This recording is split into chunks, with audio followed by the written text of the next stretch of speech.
Anyway, hold on. We're live now. We're live now. Stop talking about dogs assassinating people and shit. It's crazy. Stop talking about it? Yeah, Okay. no, yeah, let's not do that now. Okay. People will be onto us. Yeah, Okay. Are we live? Are we good? I think we're live. You tell Did we me. press You're record? the one that Did we pressed the press button. record, everybody? See, Did we I asked press you all record? last week to remind us to press yeah. record, and You did, nobody didn't did ya? it. So Yeah, there, I you can't all see it sit in there chat. going on about, oh, Macky didn't press record, ha ha ha ha, and not one of you remembered in the chat. Not one of you. So It's yeah, not their job. Stoners. It's not their job to remember. It's not Don't mine trust either. the stoners to remember, can I kind of think that's like one of your main jobs. you? Yeah. Yeah, okay. You know, it's one of the responsibilities that I have. But yes, we have pressed record, everybody. We're just we're getting ready to go. You know, we were talking about drone warfare and dogs with machine guns on their backs and flamethrowers and shit. You know, gosh, God, did I remember the music? Is there music off? Oh yeah, I remembered the music because last week I didn't even put the music on for you all. I just sat there with 13 minutes of silence until I realised, oh, the music's not on. Jesus. Anyway, you can tell that we're legit, everybody. All right, we're not faking it around here. This is just us. This is who we are. I say we. Sorry, everybody, to rope you into this. God. You know, Margaret's show is actually professional. If you want to go check out Margaret's show as well over on her YouTube channel, everybody. She's putting up loads of videos right now. So head over to the YouTube channel. You want to remind them what it is, Margaret? It's that Bite Me podcast. That's right. It's that Bite Me podcast pretty much everywhere. Sweet. So find that on YouTube and watch those videos. Very professional. Here we'll just try our best. All right. So yeah. Hanging on by a thread. That's right. That's right. That's right. That's like my catchphrase now. I just say it all the time. That's right. That's it. You know, fake it till you make it. Yes, indeed. Anyway, let's do that proper professional intro so we can get those like buttons hit. You know what I'm saying, everybody? Hit that like button if this intro is professional. Yes, everybody, and welcome to High on Homegrown, the cannabis podcast from Percy'sGrowroom.com. I am Macky from the UK, and joining us this week, we have Billy Bonds. Hello from Cornwall, and it's not been too bad in Cornwall actually this week. We've been reasonable, apart from slightly cold weather and the fake sun showing. It's been nice and sunny, blue skies. You know, always nice and warm. And then you step out in the garden and like the ice wind hits you, and you're like, oh, fuck's sake. Yeah, you lied to me. Yeah, you lied. So yeah, just sitting in your conservatory or in nice big double glazed windows, which I have here in the bedroom, so it's all right. I get nice. It's quite warm actually, sitting with the sun shining through the windows. That's why it's a bit annoying when you step in the garden and it's like winter again. You're like, one extreme to the next. But still, Anyway, it's been good. That was a long intro there, Billy. We still have Margaret to introduce here. Gosh. What are you saying, Margaret? Well, in my corner of the world, the sun is shining, the wind is blowing, and it's beautiful. So I have zero complaints. You want to go on a little bit more, balance it out? John's not here this week, everybody, so we can talk over a little bit longer with the intro. Well, it's the first double-digit weekend I think we've had since, I don't know, November, maybe, something like that. So we had some 15 degrees C last week, and that was nice. Yeah, but it seems to have gone now. like today. No, it's cold here in the UK today, like Billy was saying. Oh. Like it's freezing all of a sudden. Ugh. What can you do? You just got to try and survive, man. Another few weeks, what, 4 weeks now, 6 weeks, and we should be looking at decent weather every day. Hopefully, it wouldn't be cold again. We get some time off. Gosh, yeah, we're on the upswing. We're on the upswing. We're in the UK. We're gonna moan about the weather no matter what it is. Oh, no matter what. Yeah. That's right. Oh, it's too warm now. You know, and everyone's just walking around like, windy, it's hot, ain't it? Oh, couldn't sleep last night. It's too warm. Oh, you know. Anyway, random tangent. What are you smoking on this week, Billy? What you got? Actually, this week I have something really special. I have some Pam's hash plant from like the High Craft Organics, which is pretty like terpy. Nice. And it's frosty as well, quite strong. So it's a nice all-round medical weed, actually, in a way.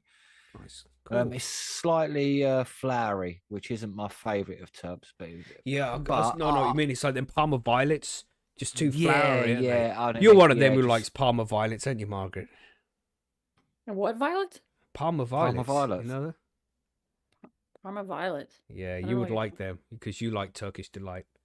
Oh. Yeah, I do like Turkish Delight. I can confirm that. So, yeah. Yes. But to add to that, I've got something that you probably want to be rubbing your thighs at. You probably get a little bit wet at too, Macky, because I have some lemon tree hash. Oh, What? nice. No, Barney's did Farm that? lemon tree hash. Yes. Oh, wow. That's going to be some good shit. Yeah, man. It is. It is well nice. Yeah, it's good. Nice. Enjoy, man. So let's see if I you can am. make it to the end of the show. Shit. Yeah, exactly. Yeah. What you got, I Margaret? haven't heard from Billy in a while. I have some gummies today, and I have a little Romulan ale mixed with little CBD in my diherb vape. Oh, no. So I guess you're out of the Jack Heron now then. Oh no, I have a little bit of that left. I'm kind of saving it because I Right. really like it. Yeah, man. That But, THC CBD mix is nice, man. I know. I like it a lot. Yeah, it works really well. I enjoy it too. Yeah, as we get older, we need these weaker strains. I know. Or we I just know. get mashed up. Yeah, Johnny's busy this week, everybody, just so you all know. He's got some other activities to do AFK. He'll be back next week, hopefully. He's just busy, got shit to do, as people do on Sundays, I would say more, but I'll let him say more when he gets back, I don't know Right. how much we could say about John's life. Even though he's a legal grower, I don't want to be like, yeah, he's doing this. Isn't it? Yeah. So anyway, let's talk about some of these news articles that we're covering this week. We have 6. We're going to try and squeeze 6 in today.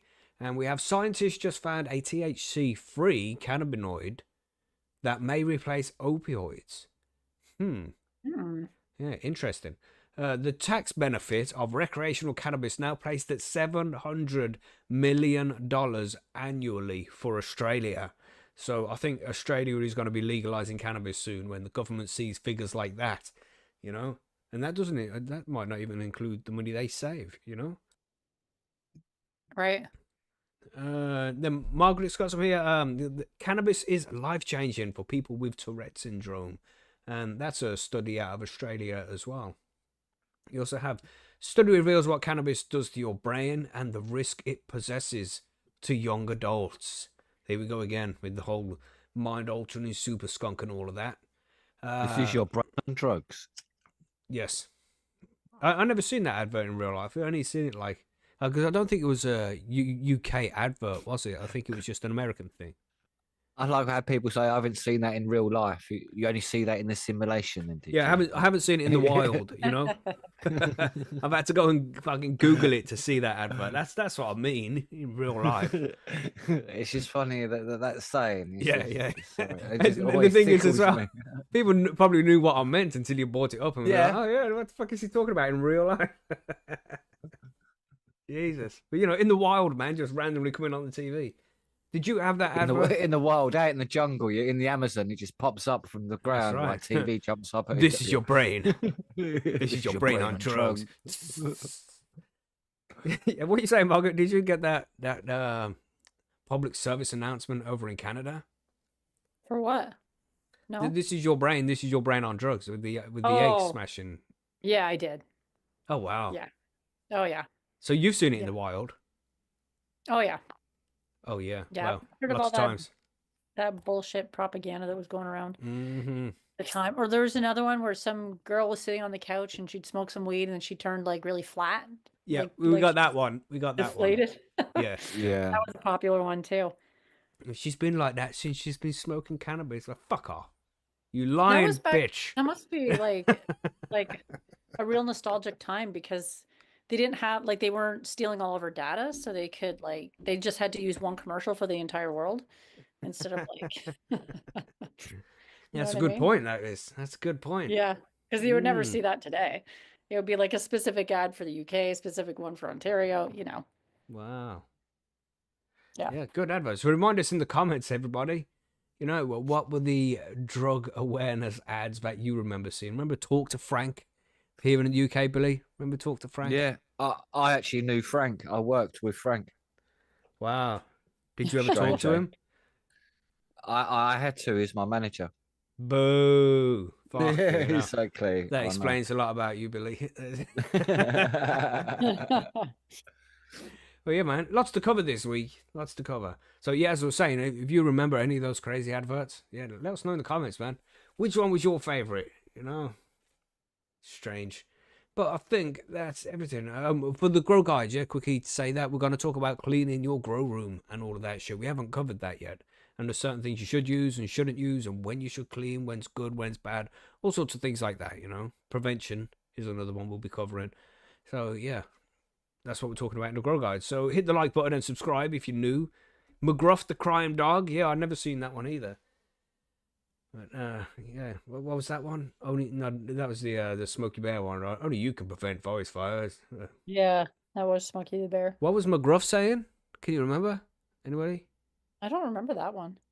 Damn. No, He had got a a blank there, specific mate. catchphrase as well. Yeah. Anybody in the chat there? You got it? Irish Grower says the one where the girl was melting into the Yes. sofa was wild. Oh, that's the one. Thanks, Mark. Take a bite out of crime. Oh, I remember that. I remember that phrase for sure. I don't remember the actual commercial, but Oh I gosh. definitely remember that phrase. That just took me back. Damn. Mm-hmm. Oh, sorry.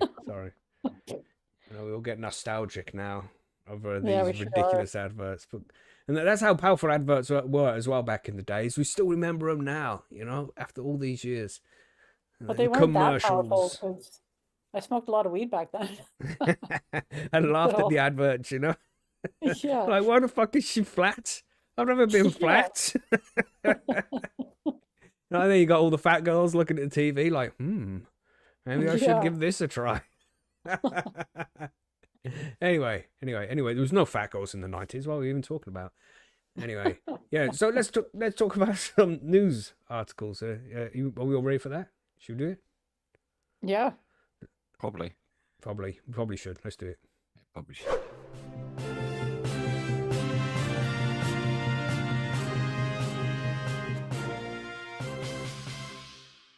Wow, that was 10 seconds of silence. That was really boring. You know, it's like I'm a little bit high, and as I mentioned before the show, I ate a bit too much before the show. You know, so I'm like stoned, really, I think. So I'm just chatting random shit. Very professional. But aren't we usually quiet in the transitions when the music's playing between segments? Yeah, but because of the amount of talking we did before the segment, it just seemed extra quiet. Oh, you are high. I am high, man.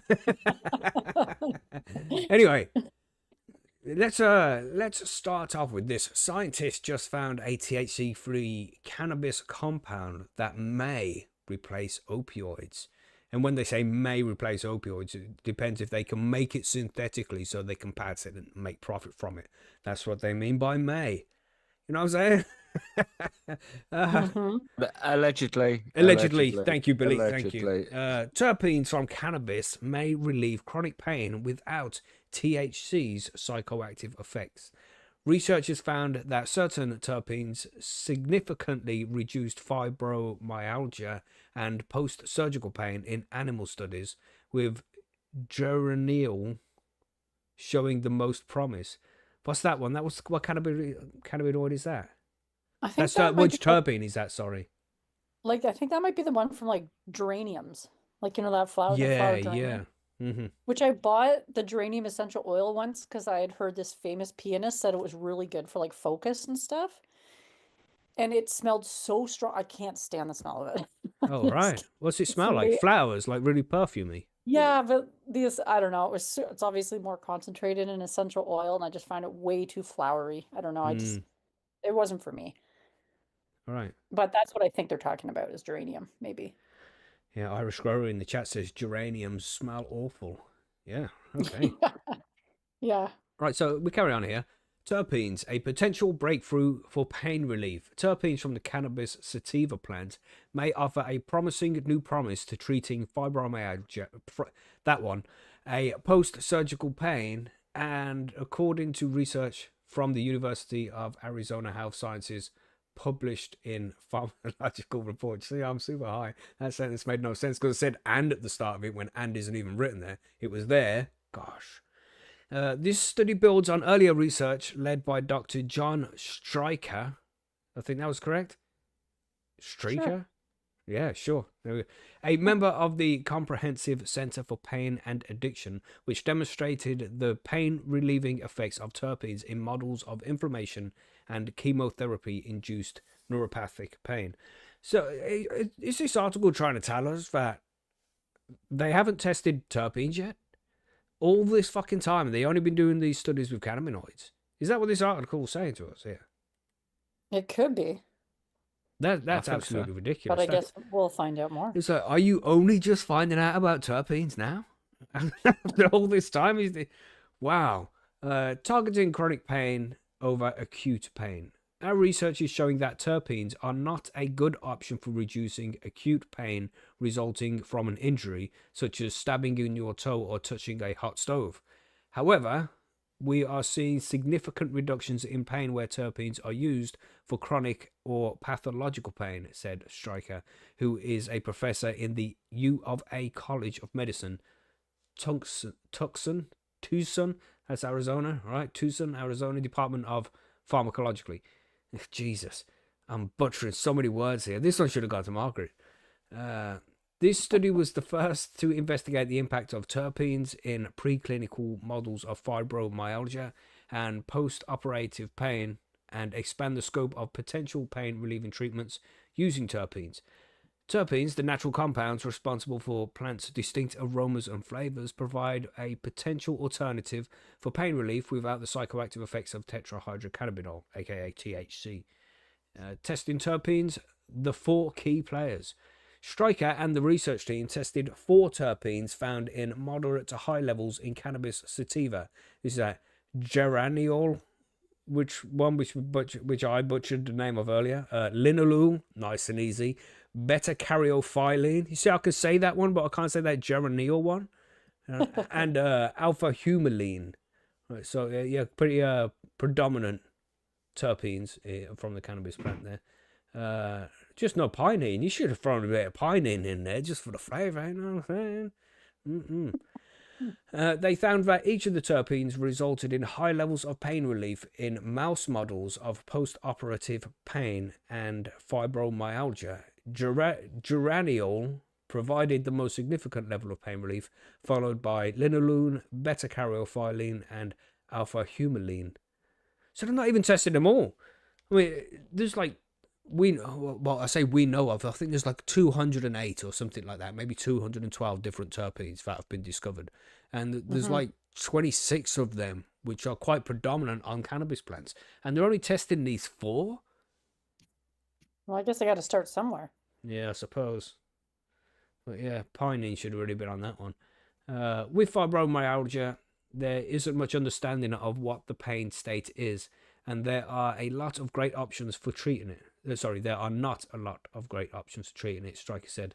Our findings show that terpenes may be a viable treatment option for fibromyalgia pain, which could potentially have a large impact and make a difference for an undertreated population. Fibromyalgia is a chronic musculoskeletal disorder that affects up to 5% of the world's population, according to research published in Healthcare Basel in 2023. The US Department of Health and Human Services Office on Women's Health estimates that about 4 million US adults have fibromyalgia, which affects women more than men. Post-surgical pain straddles the line between acute pain and chronic pain. It is usually short in duration, but it also involves physiological changes such as increased inflammation and sensitization of the body's pain system to contribute to the pain.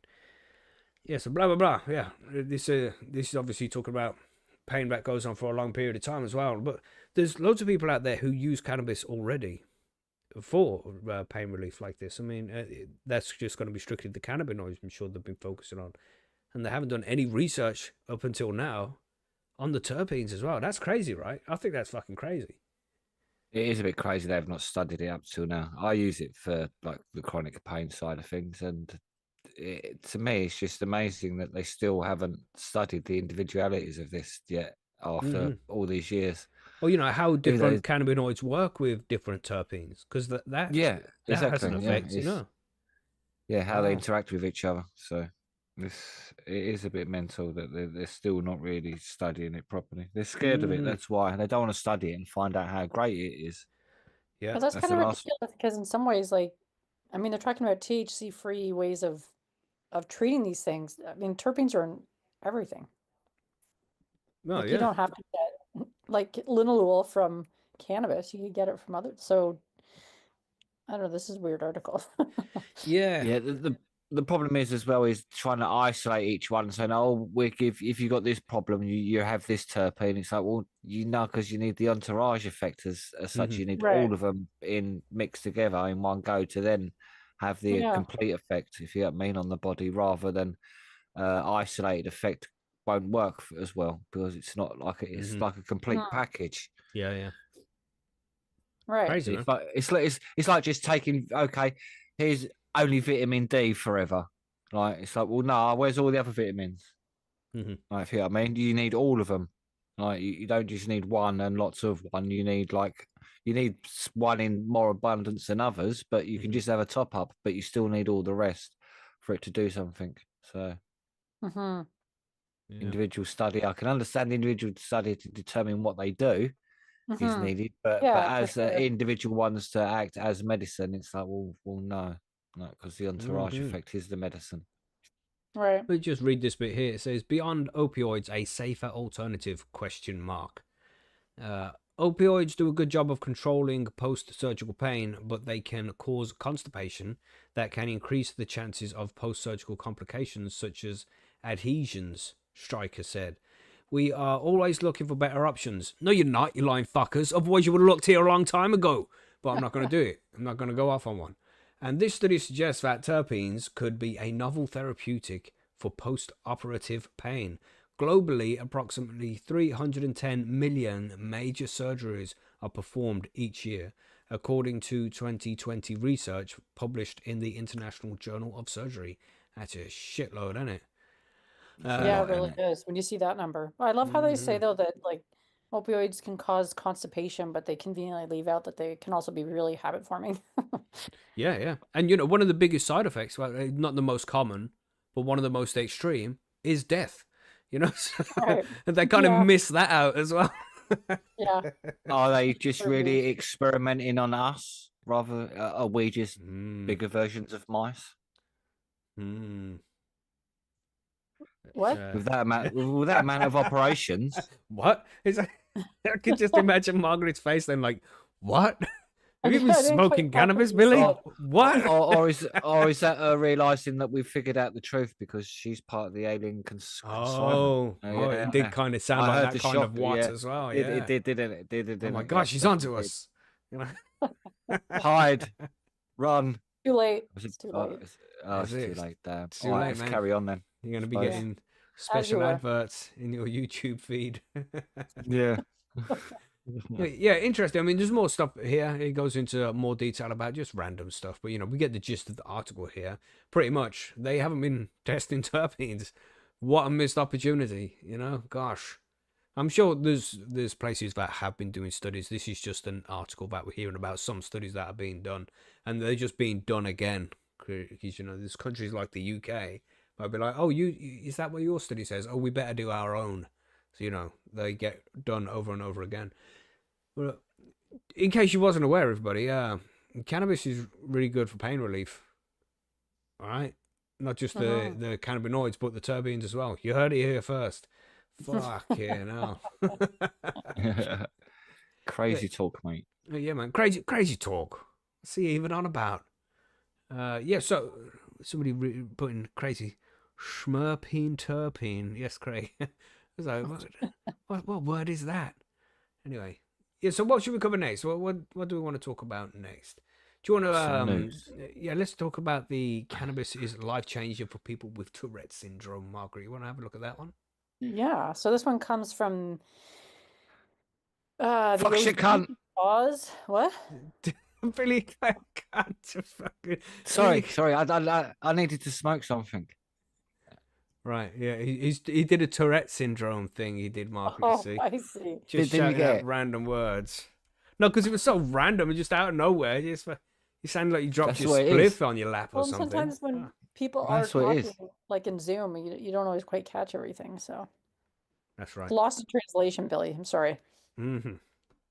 So, in any case, moving along. Cannabis is life-changing for people with Tourette syndrome.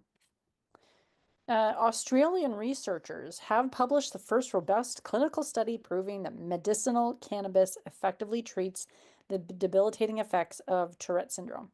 The findings, which show a statistically and clinically significant reduction in motor and vocal tics in just 6 weeks, are published in the Journal of New England Journal of Medicine Evidence. The clinical trial was led by neuropsychiatrist Dr. Philip Mosley, a research fellow at the Wesley Research Institute and QIMR Berghofer Medical Research Institute. The clinical trial was led by, Yes. I just reread that. I already read that.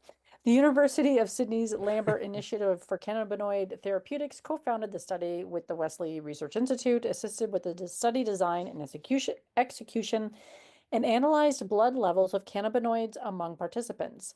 The analysis found a significant association between the levels of cannabis in the bloodstream and the response to active treatment. THC is the active hallucinogenic compound in cannabis that produces a high effect. Hallucinogenic?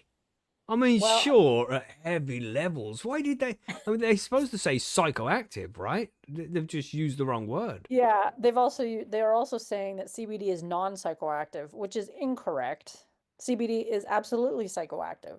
It's not intoxicating, and that's a big difference. Just telling you Jeez. all here, CBD is absolutely Mm-hmm. psychoactive. If it were not, it would have no effect on you. Yes. Anyway, moving on. Gosh, Both why are us stoners here on Sunday correcting these fucking people? Gosh, it's like, who does their I research know. on Who this wrote shit? this shit Jesus. anyway? Who But wrote this shit? Sorry, Margaret. both are used medicinally in Australia. Study co-authors Professor Ian McGregor and the academic professor of the Lambert Initiative says, "We were delighted to be able to work with Professor Mosley and his team to deliver this important clinical trial showing the efficacy of oral THC and CBD in treating Tourette's. This is such a difficult syndrome to treat. It severely impacts the quality of life of 1 in 100 young Australians. It's gratifying to know that our results provide strong evidence of an alternative treatment method for these patients in need. While there are well-known concerns about the side effects of THC on cognition and mental health, this trial demonstrates that careful dosing with THC in an oral formulation is very well tolerated in a relatively young patient group. It is also a happy coincidence that the paper was published by NEJM Evidence on Tourette's Awareness Day, the 7th of June. For people like Chris Wright, a 35-year-old who has suffered from severe and often painful tics since childhood, the treatment has been life-changing. My tics were really painful, not to mention embarrassing, and made me self-conscious, Wright says. The oil has reduced my tics by about 50%, and I've been able to read a book for the first time in 10 years. Some days I get home from work and realize I haven't focused on my Tourette syndrome the entire day. It's changed my life. The study involved testing 22 adult patients with severe Tourette syndrome. In the double-blind study, participants received both medicinal cannabis oil and a placebo over 2 6-week blocks. This is the first rigorous and methodical trial of medical or medicinal cannabis to be undertaken in a sufficiently large group of people to make definitive conclusions about its effectiveness. It shows that medicinal cannabis can reduce tics by a level that makes a life-changing difference for people with Tourette syndrome and their families. In addition, we found that other symptoms associated with Tourette syndrome in our participants also reduced, particularly symptoms of obsessive compulsive disorder and anxiety. Tourette syndrome affects about 1% of the population and is 4 times more common in men than women. The neurological disorder often begins in childhood and is characterized by involuntary movements and vocalizations or tics. Cannabis interacts with specific receptors on nerve cells in the brain that are part of the body's own endocannabinoid system, Mosley says. Effectively, stimulation of these receptors tightens a leaky filter that now stops the involuntary movements and vocalizations from getting out and being expressed by our participants. Medicinal cannabis is available on prescription to approved patients. Okay, well, that's a little caveat at the end that they can't drive or operate heavy machinery while they're taking this stuff. But the gist of the article is that it has a pretty significant impact on people who are dealing with Tourette syndrome, which... Yeah, it's good. Of course, it's good. Yeah. And it's one of those, because usually it's difficult to do these kind of studies with people who have I don't know, like physical pain, and issues where pain will be found if they don't take a medicine. But with Tourette syndrome, you're pretty much just seeing if they're going to have more or less tics. So I suppose you can do a double blind study with this kind of ailment, and Right. it's not deemed as a, I don't know, what's the right word? Like an ethical Yeah, it's thing. not ethically Yeah. bad. Yeah. You're not taking somebody's, like, you're not tricking somebody into thinking, oh yeah, here's your pain relief, and then it's not pain relief, Right. So Yeah. that's interesting. Yeah. Only 50% though. Would have expected more, to be honest. Yeah. But I mean, it sounds like from that one person that they studied or, interviewed it for the article, Hmm. being able to read a book for the first time in 10 years, that sounds like a pretty significant, a pretty big deal. Yeah, man. That's crazy. Must be a horrible condition to have. Did you ever see that South Park episode where Cartman fakes having Tourette syndrome? No. But I have seen like shows and stuff with people with Tourette's, and I could Mhm. see why it would be like, obviously it's really disruptive, and people don't always understand what's going on if you're out in public and stuff. Mhm. And I can see how it would be a really difficult condition to have to manage. Yeah. What do you think of this one, Billy? I think it's a bit strange, really, that they haven't studied it more again with Tourette's because it seems to work all the time with it. I've heard quite a few people like online and say about it, and it's again, the cannabis is life changing in a positive way medically. It's Mm-hmm. what can we say really? That again and again and again and again and again, it changes people's lives in a positive way, but they don't want to study it and Yeah. let us use it. They just ignore it, don't they? It Yeah, doesn't yeah, matter it's what the just study says, unless it's yeah. something bad. Then they don't want to tell us about it. Yeah, why would they want to study 1,000 Tourette's people? Because there's means go 1,000 people are going to say, "Oh yeah, it's positive." It's like, "Oh shit, can't have Mm-hmm. that info everywhere." So maybe that's why they just chose one dude just to have Mm-hmm. a quick look at it. Don't Yeah. let everyone know. Interesting point, man. Yeah. But still, there's not many people I see, and I might just be in an echo chamber, but there's not many people I see who use cannabis as a medicine, and I'd be like, wow, that did fuck all for me, because it does Mm-hmm. something. It seems as if somebody has good of it. Anybody who's taken cannabis, as far as I know, for medicine, has had positive results from it. But maybe you just don't hear the bad ones. You know.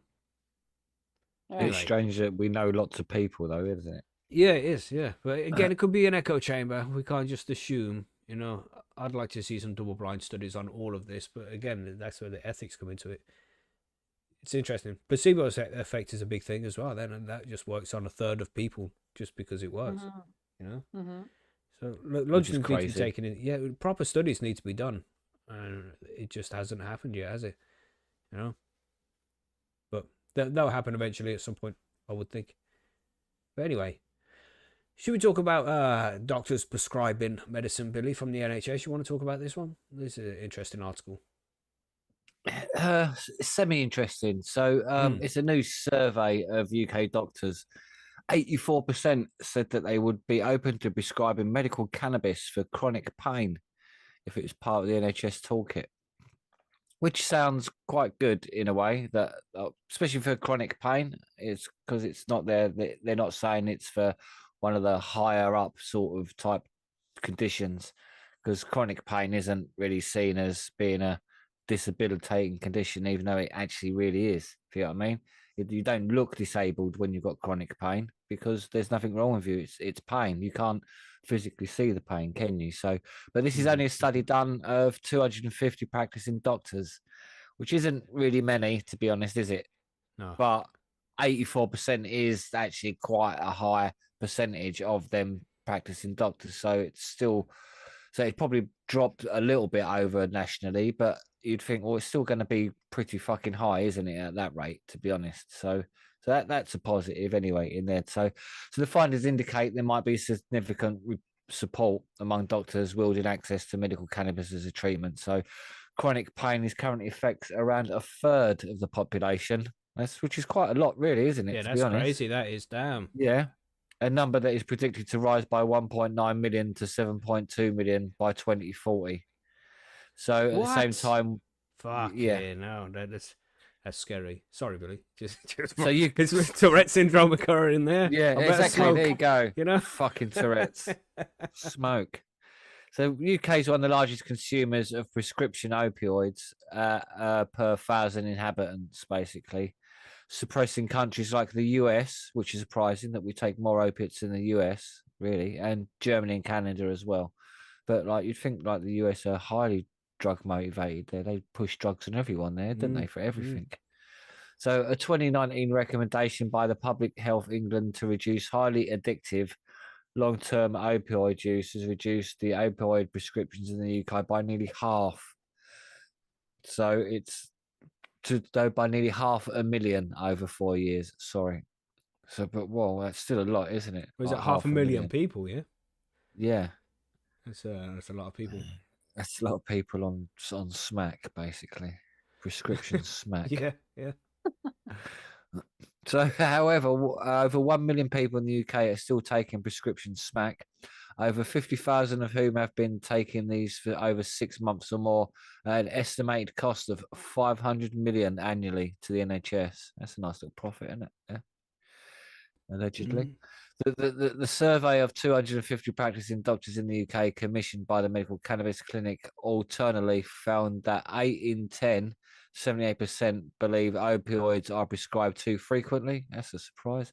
For pain relief, while one in 3 say that the NHS is not prepared for the dramatic increase in patients predicted.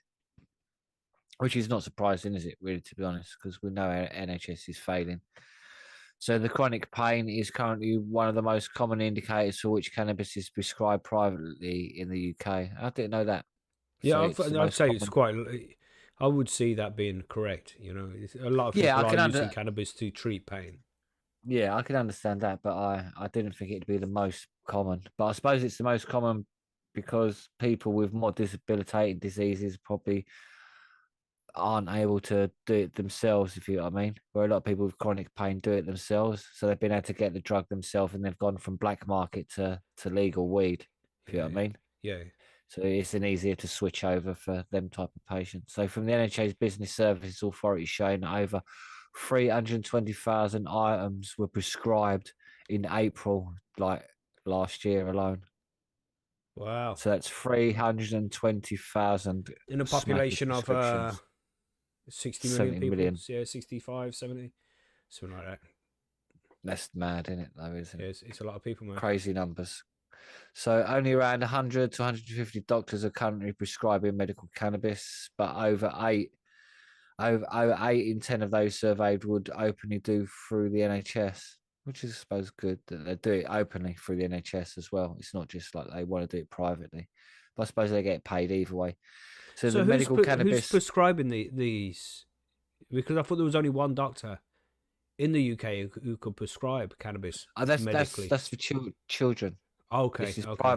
privately for adults for various conditions. It can be like there's quite a few doctors that are doing it, Harley Street versions of, if you know what I mean. But for children, obviously, the pediatrics, you have to be extra qualified and all of that malarkey. Yeah, okay. So it's different. It's a different thing altogether. Yeah, that's the bullshit part about it. So. Right, so medical cannabis prescriber of pain specialist Dr. Gerard Sinovich commanded desperate applaudable efforts to bring the numbers of opioid prescriptions down. It's still the go-to treatment for chronic pain in many cases. So greater awareness of medical cannabis as a treatment for chronic pain could help safely treat millions of patients while reducing the dependency on opioids, which is needed, totally. Don't want everyone walking about smacked out of their head, do you? Really, to be honest. It's not that bad all the time, though, Billy. It's not that bad. Some people just take what they can. It's not like everybody's monged out because they've taken some painkillers. I know, but some people are, because you are, when you take a small amount, you're still a bit smacked out of it. You're still walking around slightly zombified.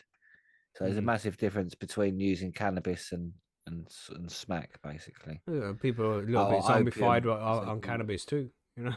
Yeah, but your reactions are different, if you know what I mean. Especially if you've got children around you and things like that, it's just a safer overall, non-addictive. Because a lot of the opioids, people are getting massively addicted to, and that's where the issue is. Yeah, you're getting prescribed for chronic pain, and then you're like, oh, my chronic pain seems to have died down now.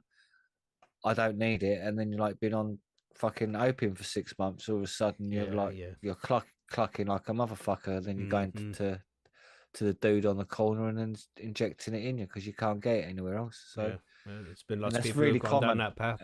And that is the most common path nowadays. That's the most common path for any sort of currently user, sort of injecting user, sort of IV user, intravenous they call them, aren't they? Yeah.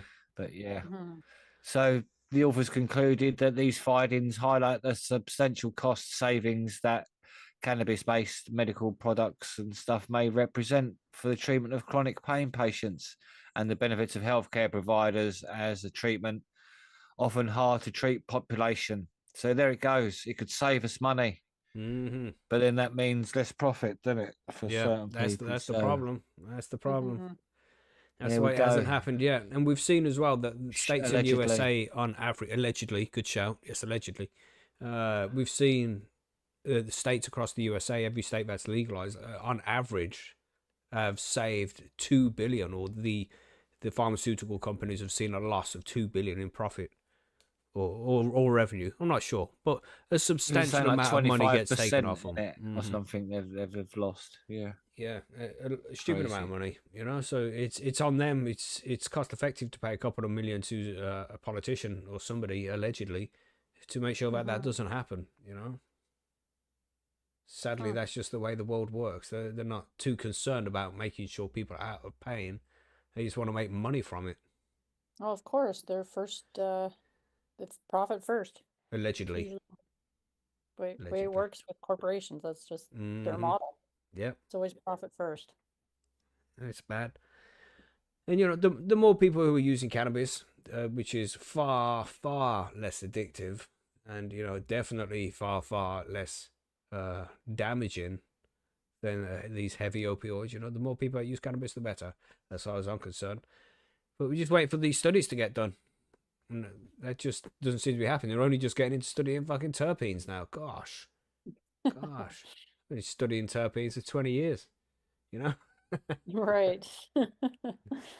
Right. Yeah, so interesting. We'll see what happens from there. I don't think the UK is going to be offering out any prescriptions to cannabis anytime soon. But, It is encouraging, though, that there's a lot of doctors that are willing, willing to look at it as an option to prescribe, though. Well, not even that, just are aware of it. You know, were these guys, before they were asked the question, would you legalize, would you prescribe cannabis? How many of them didn't even know that they could? Right. You know? So more studies like this. It's just about spreading the knowledge and making sure people are aware of it. That's a big problem here in the UK. Though it's been legal for 6 years now, it's there's so many people who still don't know that they can get it as a medicine. So that needs to change, man. Need some adverts. I need some special adverts. But I do think they have them now, but I just don't watch TV, so I don't see the you've seen them, right, Billy? You've seen like Curaleaf adverts and shit in the UK? Yeah. So I don't really watch TV at all, but I've seen other people watch it. Yeah, it's come on, and you're like, ugh. So stuff is happening. Times are changing a little bit, maybe. But it's all about the money, which this next article shows here. We're going to go down to Australia for this one. And I said earlier, when I read out the title here, that it looks like Australia's going to legalize soon because of this. Tax benefit of recreational cannabis now placed at $700 million annually as Greens renew pledge to push legal weed. Now that's a lot of money, you know. If you can show government that, look, we can bring in like $700 million here, and we're like, just think of all that. I'm sure that's just on tax revenue as well. That's not like sales. It's going to be much more than that. Fresh independent costings done for the Greens show that legal recreational cannabis could generate $700 million annually for Australia's budget. That figure from the Parliamentary Budget Office is far lower than previous estimates and comes after a federal party's policy was voted down by the two major parties in 2024. Despite the reduced forecast tax benefits on Thursday, the Greens will renew their pledge to push legal weed in the next Parliament. The future that we see is adults being able to make adult decisions about their use of cannabis. Greens Senator David Shoebridge said. I think we had David Shoebridge on the show, or did we spoke about him before? Maybe. It's about going to a really chilled out place, a cannabis cafe, a dispensary, and having a couple of infused lattes. Here you go, Margaret. You're talking your language there. I mean, a couple of infused lattes after a really intense week at work. So yeah, it's good to see. Yeah, it's good to see them even just talking about this, and never mind the money it'll save. But apparently, 700 million is the lowest estimate that they've seen. Wow, I would have definitely pulled out one of the higher ones and showed them that instead. In most jurisdictions, it is still illegal to use, possess, grow, and sell cannabis to get high. That is except in the ACT, where it has been decriminalized and is now legal to grow at home for personal use. Medical cannabis has also been legal for years after the then coalition government paved the way back in 2016. Benefits of legal weed slashed in fresh costings. The Greens put out their last policy in 2023, focused on small-time sellers, a central body to deal with distribution and home growing of plants. At the time, modelling of this plan by Independent Parliamentary Budget Office showed it could generate 28 billion in revenue in a decade. So yeah, that's 2.8 billion every year. So yeah, substantially higher, 4 times higher, in fact, than 700 million every year, you know. That would come from GST, company tax, and a 15% specialist sales tax. Wow, so they're looking at taxing it highly. Yet the modelling was criticised at the time by economists who specialises in cannabis usage. Jenny Williams said it was predictated on either a surge in uptake or an incorrect interpretation of current rates of use by people through the black market. Professor Williams said the PBO's latest costings of the Greens policy looked closer to the mark. So yeah, she's essentially saying that those ones are so high because they think that once it's legal, loads of people are going to be using it, or you know, people are just not saying that they use it. But why don't you go and see the states in the USA and countries like Canada that have legalized and see what their figures were beforehand and what their figures were after, and then just figure out the average and work off that. You could really, you could figure out close and get it pretty accurate, I would think. You know what I mean? If you looked at all the numbers. Yeah. Does that make sense? Yeah. Work's done for you. Yeah. Just go and do a little bit of research. Pay somebody to do it with taxpayer money. You're willing to throw it all over the place. Do something useful with it. Right. I don't like the word special tax, the cunts. That just means like they're just thinking, oh, people like that. Let's rip them off a little bit more. Yeah. Special tax. Fuck off. Is there a special tax on alcohol? Is there? Isn't it? Where were we? You got Jenny Williams, that one. Professor Williams said PBO's latest costings of the green policies looked closer to the mark. The PBO's correction has led to a downward revision in the average weekly use of cannabis among the past year users in Australia, she told ABC News. From 6 grams to 2.8 grams per week, which is less than half of the original figure. Well, I suppose that's on average, and it's 2.8 grams per week. It's going to be more than that, right? I don't know. Must be. I don't know. They're always estimates, though, aren't they? You have to really go out there and do the research, man. Once you reduce consumption by more than half, you see the amount of revenue expected to be raised also falls from 28 billion over 10 years to 11 billion. The PBO does not comment on unpublished costings. But its latest modelling notes the numbers reflect better the situation in Australia rather than relying on international data and experience. I mean, ridiculous. Why not rely on international data and experience and go and see what else is happening around the world and try and come up with the best conclusion from that instead of just guessing and seeing what's happening, Craziness. But this goes on. It tells you how much they're going to put up for tax and all that shit. Currently on the black market, prices can vary from around $10 a gram up to $15, depending on how much dried bud is bought in one go. Pretty accurate. Professor Williams says that PBO's new modelling dropped the expected retail price from $16.95 a gram down to $14.17 a gram. Who's paying that? I mean, what's that about? Your dealer going to give you 5 cents change? Is he? Right. Weird. You know, like, oh, here's your change. He just keeps a pocket full of fives. Yeah, weird, man. Getting legal weed down to the same price as black market is seen as crucial for transferring usage away from drug dealers. Of course, because, you know, why go jump through all the hoops and fill in all the forms and do all that bullshit when it's going to end up more expensive anyway, and it probably won't be as good because it's irradiated and shit. You know, what can you do, man? It's bullshit. These people don't have a clue what they're doing.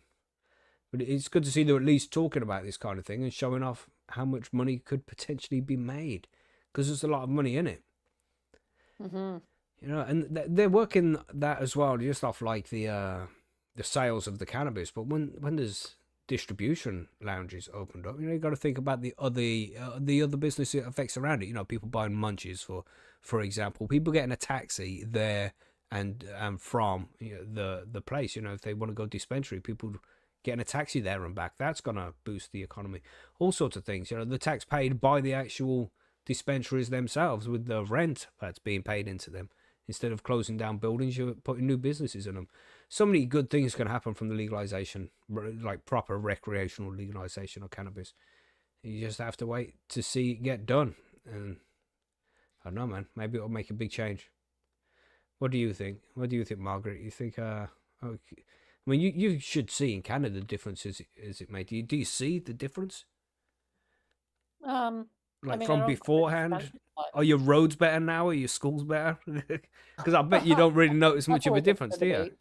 I mean, the sky didn't fall, if that's what anybody's worried about. Kids don't get access to it. It's harder for kids to get it, but there's still a pretty decent legacy market anyway. Yeah. Interesting. Yeah. But they always say it all, like, takes it out of the. I don't know what it's like in Australia, but they were saying in Canada it would take weed out of the hands of criminals. But no, I read some. But it would take it out of like black like market criminals. Crime. But yeah, it's still going to go to other criminals, just the the legit criminals, isn't it? But the last book I read on the subject suggested the actual people selling weed wasn't organized crime. That was just kind of like bullshit they made up to convince us that we had to have legal weed. Yeah, because it's not really organized crime, is it? It's just a few home growers here and there. Yeah, it was just like somebody who was just, I don't know, had some home grow or wanted to make a few extra bucks to pay some extra bills. You know? It wasn't but their interpretation of organised crime is just two people sitting talking about it. Oh, they organised it between themselves. That's organised. That is. Two people talked about it. They organised it. Like, fuck off, knobheads. Ridiculous, isn't it? Yeah. And this is why we don't trust these fools, man. Yeah, that's the problem, isn't it? Because we know the truth behind it. Yeah, so good luck, Australia. I mean, when the government sees figures like that, then it definitely, I would think it puts the dollar signs in their eyes, you know? Yeah, it's the show me the money part, isn't it? Just hope that does something. Yeah, but then at the same time, none of them want to be the politician that actually do it, because there's that demographic of people who don't want it to happen, and they don't want to look bad for those guys. I don't know. I don't think they work like that, politicians. I mean, it's a good excuse to be like, that's why they haven't done it yet. They could start out by decriminalizing it, and then at least people wouldn't get tossed in jail for it. I mean, that would be a step in the right direction. That's right. We can dream. But yeah, maybe Australia's going to go soon. I think Australia's looking much more friendly towards cannabis. I don't know. I'm not there, so I wouldn't really know. But you know, then let's say the UK, for example. The UK isn't looking any friendlier, I don't think. Well, we'll see. You know, this country needs something to bring some tax in. It's just robbing it off everybody right now. So bringing in a whole new industry that could boost the economy all over the place. Yeah, man. It's a get out of jail, for lack of a better term, it's a get out of jail free card. You know, shit, legalized, man. Well, what we got next? Let's have a look at another one. We got Billy. You want to do your one here? No, it's Margaret. Sorry, Margaret. You want to do your one? Talking about the study and what cannabis does to your brain. Yeah. Fries it like an egg, I've seen. or makes you deflate on your Yeah, couch. that's right. potentially. It makes you all flat. Yep. No bones. This is your brain you know? on drugs. So this study reveals what cannabis does to your brain and the risk it poses to young adults. And this Dun, comes dun, from dun. Independent in the UK. So let's see what they have to say about this. Cannabis appears to aggravate already decreasing nerve connectivity in young adults at risk of psychosis, a new study has found. The study, conducted at McGill University and published in JAMA Psychiatry, this sounds kind of fun, even though it's not, but JAMA, could pave the way for better psychosis treatments targeting symptoms missed by current medications. The study detected a marked decrease in nerve cell connections in the brain, known as synaptic density, among individuals at risk of psychosis compared to a healthy control group. Cannabis addiction among these people only exacerbated this process, it found. Cannabis is a known risk factor for developing psychosis that can progress to schizophrenia, but this is the first time researchers have found brain level changes in an at-risk population in real time. Cannabis appears to disrupt the brain's natural process of refining and pruning synapses, which is essential for healthy brain development, study co-author Romina Mizrahi explained. Not every cannabis user will develop psychosis, but for some, the risks are high. Our research helps clarify why. Researchers use advanced brain scanning technology to study about 50 participants aged 16 to 30, including those with recent psychotic symptoms and those considered at high risk. The study found that synaptic density reductions were present during early stages of psychosis and its risk states and associated with negative symptoms. The researchers wrote, adding that this dysfunction could lead to schizophrenia. The scans also revealed that lower synaptic density is associated with symptoms like social withdrawal and lack of motivation, which are considered hard to treat. Current psychosis medications, researchers say, succeed in targeting hallucinations, but fail at curing these difficult to treat symptoms. They don't address symptoms that make it difficult to manage social relationships, work, or school, study author Belen Blasco said. In further studies, scientists hope to explore whether these observed brain changes can help predict psychosis development and potentially enable earlier intervention. By focusing on synaptic density, we may eventually develop therapies to enhance social function and quality of life for those affected, Mr. Blasco, a PhD candidate at McGill University, said. Wow. You know what would really help with social function and reducing people's anxiety? Legalizing cannabis. Just because, you know, people don't want to go out because they smell a weed and it's illegal. Right. You know, and there's nowhere to go. Even in places where it's legalized now, I prefer to go out and just have a conversation about something, smoke some weed, you know, don't like get drunk and dance, you know, loud music fucking everywhere. That's not my shit, so I don't go out. But if there was a place where I could relax and smoke some weed and have a conversation, play some chess with some people, I'd go out far more often. So my social function is absolutely fine if you give me the right condition to be in. You know what I mean? I sound like a crazy person sometimes. Apologies. You know, but you know, I think people would be more inclined to go out if they had more options. So no matter where you go nowadays, you have to drink and listen to loud music you don't like. So people stay at home. Right. You know, you have consumption lounges, don't you, Margaret? No. No, you don't, do you?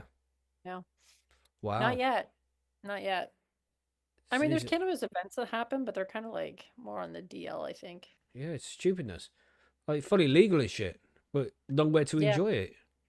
Yeah. It's crazy. You have pubs, right? Like bars and shit.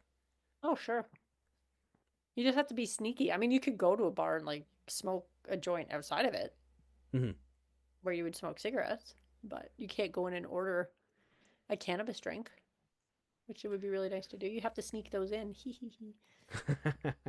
Which Margaret doesn't do, of course, everybody. Yeah, Margaret's too nice for that. That's right. That's crazy. She's not a criminal, you know? Yeah. Crazy well, shit. And if somebody said something to me at the bar, I'd be like, what? What? You know what I mean? What were you going to do? Kick me out?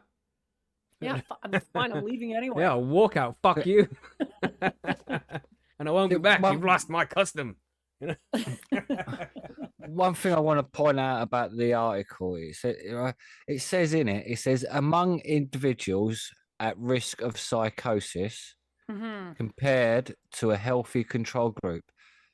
But isn't everyone at risk of psychosis and you're a healthy control group? How do they know someone's at risk of psychosis and someone isn't at risk of psychosis? Probably And through therefore genetics or something, isn't it? they're in the healthy control group. It doesn't, if you know what I mean, to me that's a bit iffy.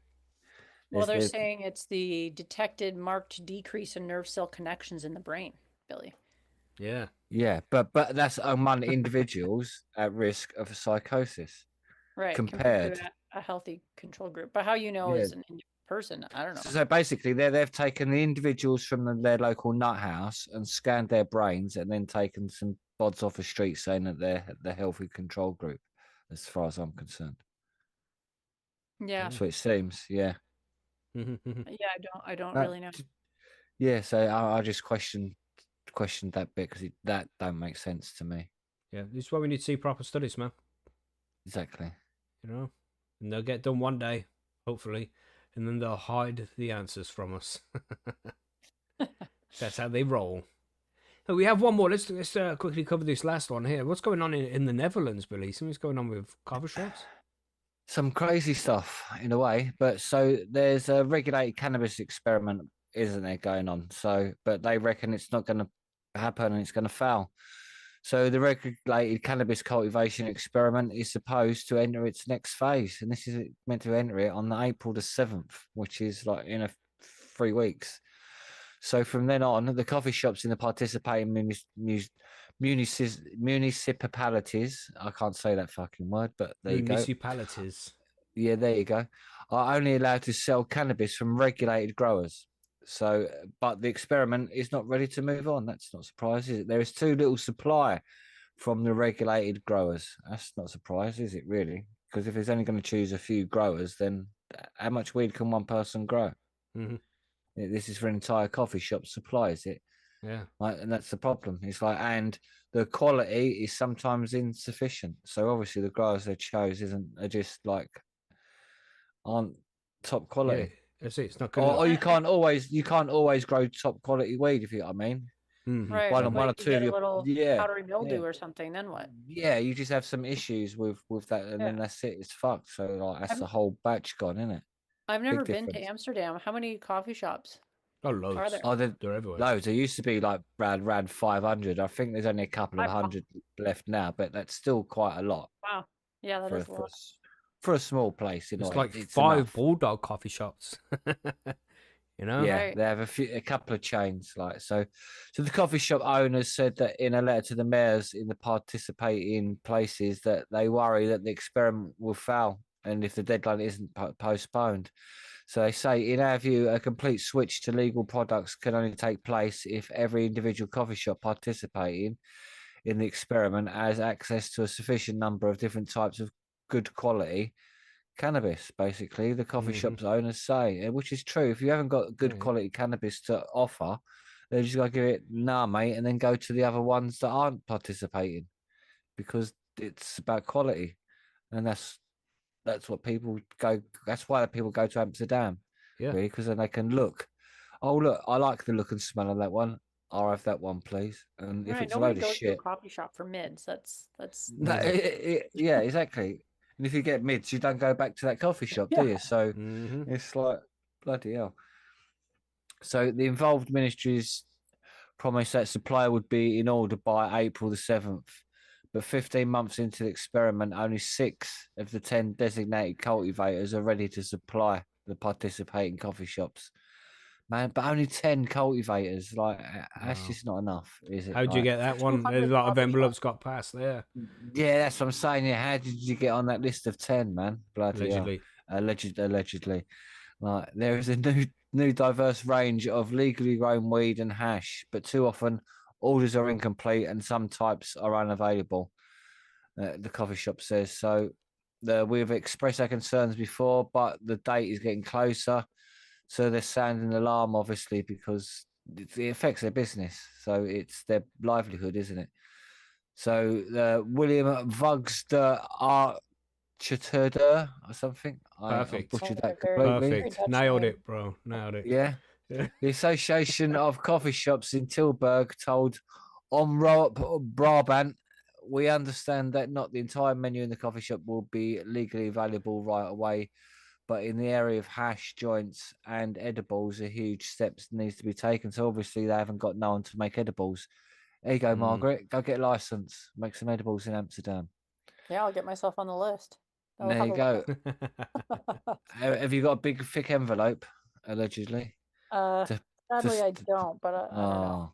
Oh, you won't Oh, get on the list then. yeah, Ah, that's more important than knowledge of cannabis. Yeah, Ah, yeah, fuck you. Like, come on, yeah, thwarted again. yeah, exactly. You have to go and ask your alien friends, print up some new ones. So, according to Vugs, if coffee shops are unavailable to supply their products customers will want, these customers will just simply disappear into the legality, which is totally true. If they haven't got on, That's the that's way what's it's going to always happen. been. It's always That's been the way like it that. is Yep. here. That's what commercial supply is about, isn't it? And capitalism. So if there is no good supply, that's a big problem, said the mayor. And then people go shopping on the street, and that's the worst thing that can happen. In addition to it being illegal, we have no insight into the health effects. He says blah blah blah blah because of all the pesticides and stuff, and it's on like unregulated cannabis again, which is true. They can't really test it, can they? And then start getting things moved forward. So uh, Depler and the Tilburg mayor, Theo Westerings, have been driving the force behind this experiment and are determined for it to succeed. So the two places were where it's meant to start in December 23. Depler therefore supports the call for it not to move on to the next phase before the experiment is ready. The trial is going perfectly. More and more people are opting for legal weed, and there is less street trading. But I do not want the experiment to fail due to lack of production, which is Yeah, that really would be the most important disappointing. thing. Like Yeah, such a, it is. it would be such an Yeah. easy thing, I would think, to like fix. Just get more cultivators so that there's more options. Yeah, the cost Yeah, of living it's- crisis. Not enough envelopes to go around right now. It's not like there's Yeah. probably like people who would love to have that job. Mm-hmm. Well, Mm-hmm. can't they like give an envelope in lieu? If you know what I mean, I promised to fill this envelope. Right, an IOU. Yeah, yeah. I owe you this envelope. Mm-hmm. But yeah, But man. yeah, that's Netherlands. So here we go. Yeah, let's see what happens. And I can see what they're saying here. I do think that once cannabis is legalized, it needs to be properly regulated. You can't just have anybody growing cannabis and selling it to people, because Right. it does need to be tested to some extent to make sure it's safe for the consumer. That's why it needs to be legalized and regulated. You know, that's one of the biggest things. So that does need to happen. I don't know, Yeah, I man. think so too. Because once you get like bigger companies involved as well, they're not, Mhm. again, a lot of sometimes it's profits over people, and you want to make sure they're not putting pesticides in it they shouldn't be, and like all That's that right. shit. Yeah. Yeah, dodgy, man. So, yeah, you know, it does need to be regulated in some way. So they're making the steps in the right direction. I just don't know if they're doing it the right way. We're just going to have to see what happens as it moves forward here. Essentially, those coffee shops that are going to be getting the legal stuff, if it's not up to par, people are going to continue to go to the legacy coffee shops, aren't they? And then these ones Yeah. that have been forced to have this, this legal weed, this tested weed that's been irradiated or something, people are going to stop gonna go in there, and they're just going to shut down. Well, it's going to be interesting to see what works out here. It's going to be interesting. Indeed. Easy to grow your own. That's right. Just Yeah. grow your own, everybody. That's the Yes. easiest thing you can do. Probably find a website out there to help you with that. Probably. There's some podcasts out there as well. There's Yeah. loads of content. Like, There's a forum, I think. yeah, but man, there's this one, Percy's Grow Room, I think. Is that what it's called? Yeah. Percy's Grow Tent. Percy'sGrowroom.com, mate. That's the one. That's the one. Grow tent. You know? Close. Close. Close. It's something like that. Gosh. But yeah, learn to grow your own, everybody. If you're not already doing it, I mean, if you listen to this show, you're probably a cannabis grower by now already. But, you know, try and get a friend to do it this week. There's some homework for you. Try and encourage a friend to grow some cannabis. Yes. So, forum news. We still got the the plant of the month is open for a few more days. It'll be closed by this time next week. So if you got a plant to enter, get over there and get that done. We have 1 million downloads coming up within the next couple of weeks here. If numbers continue the way they're supposed to be going. That's crazy. Yeah, it's madness. 1 million downloads. So yeah, we're going to celebrate with some competitions and stuff, some giveaways. So make sure you are signed up to the forum if you want to participate in some of those. This is just so we know who you are. Well, not who you are, but we have a name to send stuff to. If you win, we can't just put you into a competition if you just listen to the show. We need feedback, like, are you a person? What's your username? Shit like that. So if you want to take part in some giveaways, make sure you come and sign up to the forum. Yeah, do that. And thanks as well, by the way, everybody. Obviously, we wouldn't be here unless people downloaded the show. And now we're close to 1 million downloads. So that's a shitload of people downloading the show. We appreciate you guys, man. Thank you very much for listening to the show. I hope you enjoy it. I would hope you enjoy it after all these downloads. Any more news to add here? Any more? Interviews coming up. We got OK Calyx coming up on Tuesday. Yes, I'm not sure. I don't have the calendar in front of me, but yes, like 4 interviews booked up. We've got Mephisto in the pipeline as well. Those guys will be coming back soon. Jorge Cervantes is going to be coming back soon as well. So lots going on. Lots of interviews lined up, everybody. Yeah, got some good ones. But anything from Bite Me side of things there, Margaret? No, not really. I have an interview with Michael Devilliers coming up, but I'm not sure when that one will actually be out. But that one is coming up. One of the ones in the pipeline. You know how it is. Yes. Yeah, man. And of course, if anybody has any recommendations for interview guests for High on Homegrown or for Bite Me the Show about edibles, get in touch, man. Let us know. It's always good to get feedback from you guys, because then we know what you want to listen to, and we can provide the content you want. So let us know. But for now, I think that's everything. Anything to add? I don't think so. Probably remember after. But ready for a smoke break? Yeah. Smoke. Let's do it. Let's go. Yeah, everybody, I fucking had a big steak dinner before the show and then some sticky toffee pudding and custard. Jesus. So I'm all lethargic and shit. And then I'm going to fucking vape some of this weed here. I'm going to put some fresh weed in this, actually. Yeah, so I'm quite mashed, man. Mashed. Yeah. Both your eyes are half closed and sitting there like, That's right. I can hold them open, but, I'm trying to relax my face because, getting old and shit, getting wrinkles and all that. I ain't really. I don't think, anyway. What age do you start getting wrinkles at? I don't know, mate. I ain't reached that yet. So I'm all right for another 10 years or so. I'm all right for another 10 years. Depends how you sleep, right? That's true. Yeah. Depends what pilly you depends sleep on. A lot of stuff. Some of it's genetics too. Like yeah. Yeah. Damn. What's your guess, everybody? When do you start getting wrinkles on your face? Gosh. Yeah, well, I was talking as well before the show. Fucking, how much of an epic movie is Groundhog Day? You know what I'm saying? And if you're there in chat, make sure you're smoking right now, or at least preparing something to smoke. But I also want you to put in chat. I want you to type into chat. If you've seen Groundhog Day, how long do you think Punxsutawney Phil was trapped in the time loop for? Spoiler alert! Spoiler alert! In case you haven't seen Groundhog Day. But yeah, epic movie. Everybody needs to see it. But yeah, how many days, man? I kind of agree with the video I said to Billy earlier. It was probably about between 30 and 40 years. He's stuck in that loop for.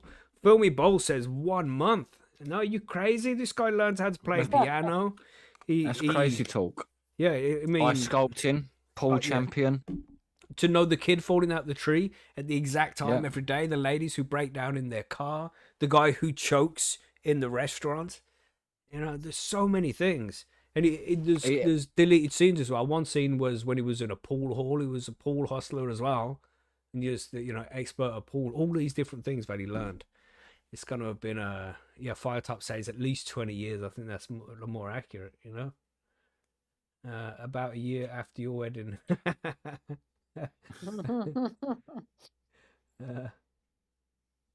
I think that's from Jeff speaking about wrinkles, Yeah. That's what the record record's It is, kicking. isn't it? Yeah. Yeah, man. Good movie. Good movie. Yeah. How Don't long do let you his think, wife Margaret? read that. How long do I think that the guy Punxsutawney was Phil was away? stuck in the loop. Yeah. Well, longer than 1 month, I guess, because it seems like the consensus was that's ridiculous.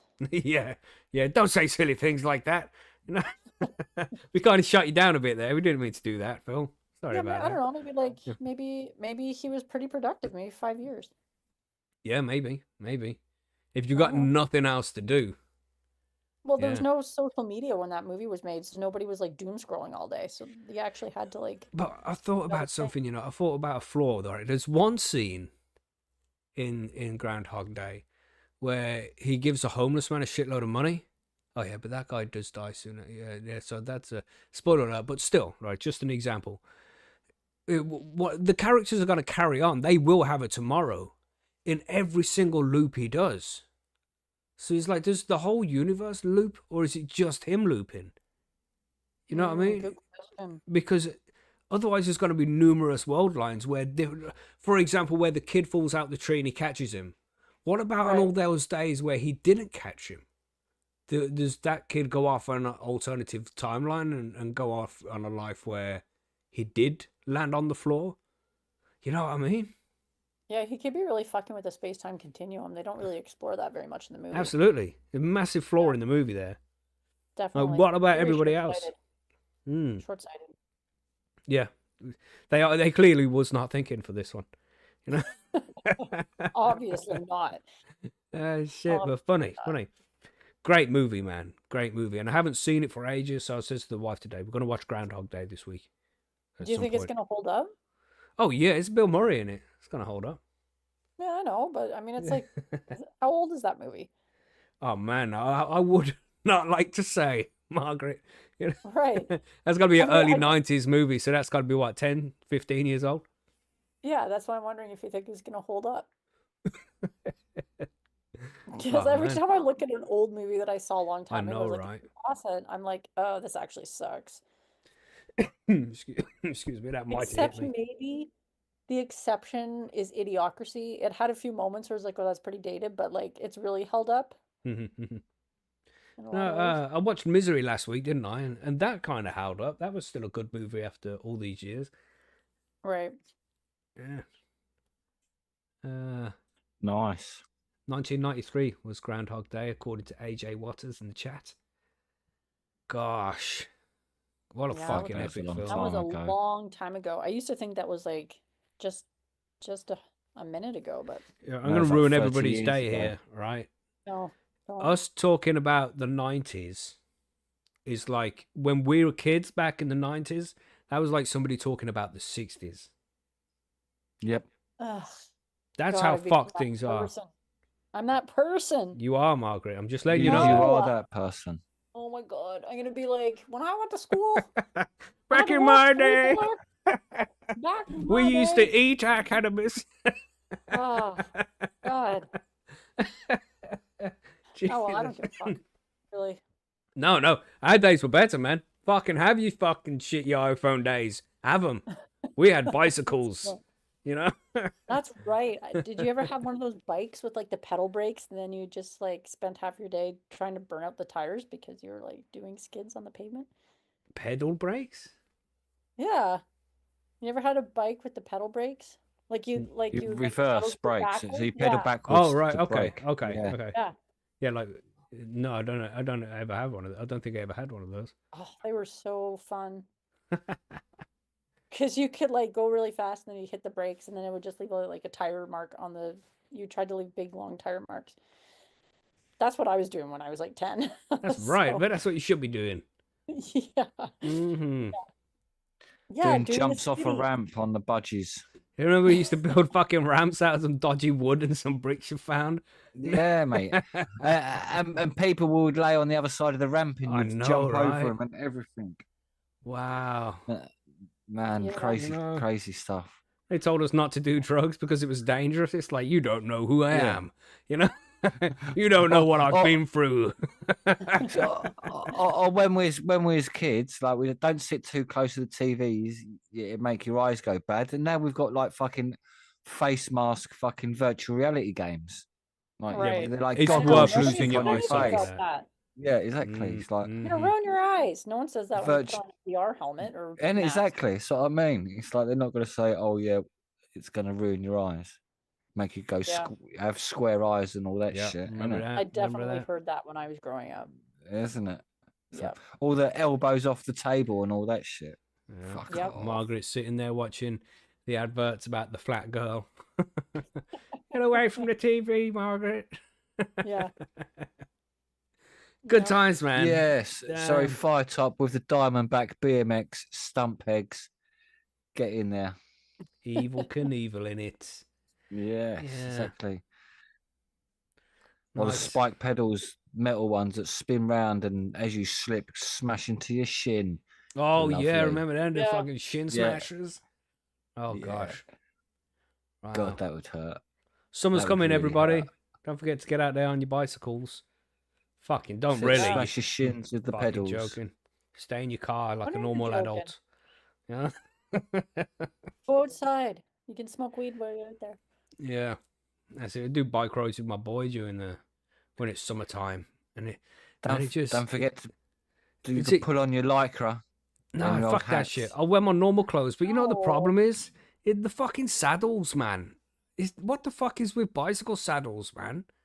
I feel like I'd done a fucking 2-week stint in prison, man, and I just kept dropping the soap. You know what the fuck? I So you know think what it's like to drop the soap in prison. Is that what Yeah, you're speaking saying? from experience here, man. Gosh. Yeah, exactly. you can yeah. always change the saddle on your bike if you're finding it a little too Yeah, uncomfortable. I'm gonna have to do that, but I'd proper have to get like an actual seat. Right. And how am I supposed to pedal then? Well, that's why you get a motorbike, and they're a bit bigger seats, aren't they? They're No, more I'm like saying, padded no, seats. I'm just there on the motorbike, the boys behind me. I'm like, keep up, you lazy bastard. Yeah, how about you little cunt? Just tie a rope to him. Gosh. Yeah, fuck bicycle for a living. Man. That's shit. Shit. But each to their own, you know. If you're one of them, then you're one of them. God damn, yeah, tracker seat. Yeah, fucking hell. Yeah, no, I like car seats because, you know, they're proper seats and they're comfortable. What about shopping trolley ones? They'll pull down flappy bits. Yeah, I don't know, but it must have been like, what, 40 years since I've been in one of those? I don't know. You tell me as a teenager you didn't get pushed around the car park in one when you was drunk. Yeah, but you didn't have In to a shopping sit, cart? you didn't have to put your legs in it, though. You just sit in the thing, right? I suppose, yeah. God damn, we chat some shit on these smoke breaks, don't we? Fuck. Yeah, we do, don't we? Shit. Jesus. I'm going to quickly go get a I'll beverage blame you. before you started talking about Groundhog Day. You did. No, it wasn't me. It wasn't me. How dare you? I'm certain it was. Sure Yeah, it was. it was Are definitely you talking me. about before the show or now? Both times. I'm pretty sure it was still you. Yeah, it was me. It was always me. Yeah. Sorry, Nice everybody. try. Yeah. On to you. But that's homework for everybody this week. Go fucking watch Groundhog Day, man, and we'll discuss it. We'll discuss it next week. Maybe. We'll think about another I movie. to don't talk about. watch movies pre 2012. Yeah, I'm kind of getting like that now. Because either one, they're all shit, or two, they're all 3 hours long. You know, Yeah. if you go for them late 90s, late 80s, early 90s movies, they're all an hour and 20. You know, an hour and a half, a long Right. one. And they Right. still have better character development. Yeah. You know, it's because they don't feel the need to just ram sex scenes in it every 5 minutes. Fucking don't get me on that rant. Jesus. It's like, yeah, I'll get it. I get you. Why you have to fucking put the slow music on and the shower on in the background and the steam. Well, it's just not necessary. We know what happened. Gosh. Right. Gosh. Yeah, they could just like hint at it and let you know it happened and then move on with the film rather you than know. just show you a pointless sex scene. It's That's like, right. Absolutely unnecessary. What? How does this benefit the story at all? Yeah, fucking Yeah, piece of usually shit. it didn't. You know, it doesn't. Shut up and It's go just get your bad drink story anyway. writing. Yeah, I need to go get my drink now. Got me on Yeah, a go fucking on. rant.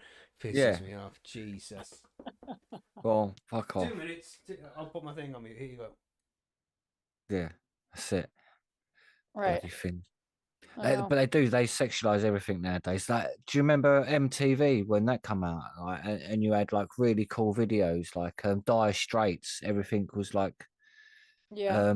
yeah. So, but you had lots of animated videos and all of that, and then all of a sudden, just there's just asses being shaken everywhere and girls in fucking bikinis, and it's like, fuck's sake, you've gone from really quality videos like Michael Jackson spending millions on one video, like, and then Yeah, everyone else trying to copy him. So if it went from that to then just people sitting around pools chatting shit, and you're like, fucking hell, it's like, where did we go wrong in society like that? that's It's sort of that's the thing. question. I think that's the question. Where did we go It's wrong? hard, yeah. It's hard. I don't know. It's not. I know, obviously, like the so-called Illuminatis and all that, they push it onto us, Right, sort of like.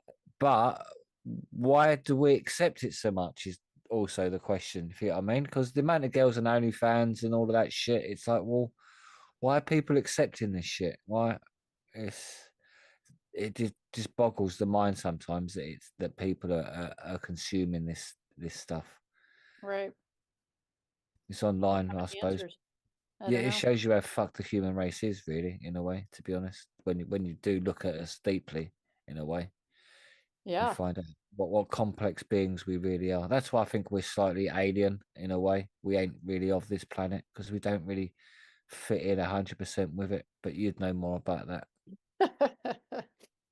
That's right. I'm pretty well versed on it, but I don't like to talk about it publicly. Yeah, is you're not allowed to, obviously, because it'd blow your cover. Yeah. We Yeah. understand. I mean, it's kind of blown in this space, but Yep, yep, outside of, exactly. But out in the real world, as Macky would yeah, say, like, yeah, nobody That's actually right. knows. yeah, In the no, she wild. knows. In the Yeah. wild, yeah, out in the wild, Wild. Yeah, my secret is safe. So don't tell anybody. obviously. Yeah. Okay. Just as What long are as you we're on the talking same page. about? Margaret being No an one We don't need alien? listens to Yeah. to me know. anyway. Yeah, That's on a need to know basis. Yes. yeah. You don't need to know what we were talking about. Sweet. So we do need to talk about cleaning grow rooms and stuff today for the grow guys. Any Keep other it clean. random movie suggestions before we move on to that? Random movie suggestions. I don't know, but I have to admit I'm really enjoying White Lotus season 3 right now. So if anybody else is watching that, it's All right, pretty cool. fabulous. I heard So, this. What's that one? Severance. That's one oh, I'm gonna have to I'm watch. also enjoying that, but I'm not caught up yet, so no spoilers. Yeah, no spoilers, everybody. Don't be a dick. 'Cause I I will be haven't seen mad. any of it yet, but I keep You hearing people saying it's haven't? good. Yeah, so I have to go watch it. Yeah, you need to watch that. Mm-hmm. I think you'd enjoy it. Okay, let's do it. You should speak to David Icke. Tried. Can't get in touch with him. But yeah, that guy's a little bit unhinged, to say the least. Let's go into the grow guides. We'll talk about that at the end. Let's do it.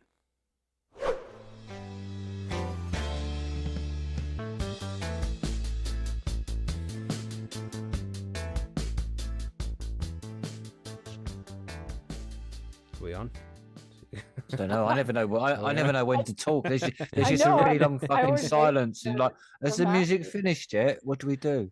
I can't hear the music on my end, so I just always wait. Just Yeah. sit there. Like, is the music playing now, or is Macky just being quiet? You know. It's like, has he cut off? Are we still streaming? You know, and that might happen. Yeah. That's been happening for the last few weeks now. About 33 minutes past, so in about 5 minutes, it might lag out for a couple of frames. It does that Oh, every yeah. week. It seems. Let's see if it does it this week. Yeah, You let's said try and at keep like an eye. 33 past the hour? Yeah, 33 minutes past the hour is Okay, that's when in it 5 usually minutes. happens.